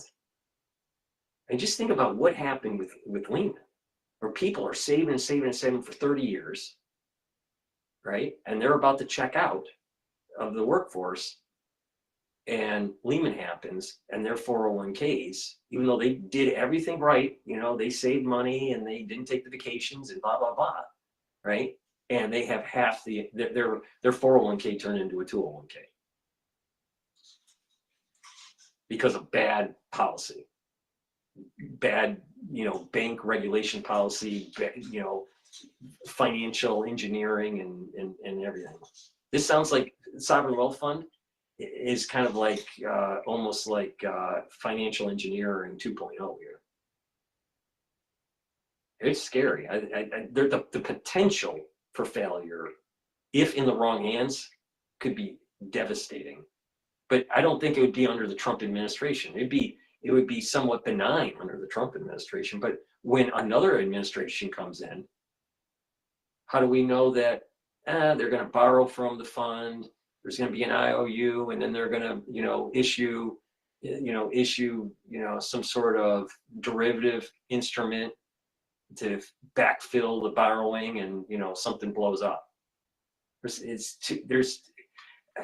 When it comes to finance, there's always someone trying to find a way to make money on it, and that eventually 10, 15, 20 years later it blows up. This is what Minsky was talking about. There's always financial engineering that is exotic, that turns vanilla after the blowup. But it starts something that seems like, oh, it's a great idea. It's, sovereign wealth fund, great idea. But get another administration on board and they start borrowing money. Social Security was a great idea. Then it became unfunded because of a never-ending war in the Middle East. I'm not sure. I'm not sure about sovereign wealth funds. It's on the table. So yeah, I'm not either. I just Saudi Arabia doesn't have the same debt structure that we have. Doesn't have the same population. Doesn't have the same social dynamics. It's totally different. So comparing it to a sovereign wealth fund in another country and a sovereign wealth fund here. But I think it's worse there because their sovereign wealth fund is underpinning, their guaranteed basic income at many levels. So the thing about the United States would be if we go into a new where we get rid of these, say, release some of the regulations, get rid of some of these policies, and allow for the true potential of American innovation to grab a hold again, then, you know, the wealth that's being created from this, can the government participate in this wealth creation to create this fund that then do not have to have debt being printed as a means to fund things. Right. So you're basically monetizing the balance sheet, the asset side, and so yeah. I mean, there's some benefits to it, but there, you know, it's financial engineering. Financial engineering will blow up. That I know. All right, Don. Yeah. We've been going for like 3 hours here. I gotta get to bed now. It's getting late. But I do appreciate the call and the conversation. We'll have to pick it up on another day. But I see your point, you know, and the sovereign wealth fund looks like it's going to happen. I'm just concerned that in the wrong hands, it could be explosive. Yeah, and what I'm seeing, the way he's constructing this, Paul, I think he's trying to pull us back from the war. He's going to try to de-escalate the tensions in Europe, because the European government's going to need to create a war to destroy. He's going to try to defuse Iran, and I don't know what deal he's making with China, or how that's the one that, like you were saying, I don't know what's going on there. That seems to be something that's sort of not talked as, it's not in front page news right now, is what's happened, the tensions in Taiwan. And maybe it's a foregone conclusion that Taiwan is taken by China. And the idea is you get Taiwan, but we get Panama and out of Canada, and we're putting in new trading block. And if you want to sell into this, you're going to have to manufacture this trading. Right. And that's the way it seems like the world is moving to trading regions, and manufacture in the regions in which you're selling into the market. Right. Yep, I agree. Well, we'll have to carry this conversation on another day, but I do appreciate you calling. It's my bedtime now. But for the ones that have been watching on Rumble, thank you very much. I know that people have been watching through the whole stream. And then the ones that have been watching on YouTube, thank you very much. I haven't been able to monitor the chat. I apologize for that. But I will be doing another show tomorrow, so stay tuned. But it is my bedtime now, and I'm very tired. But thank you for listening, and have a good night.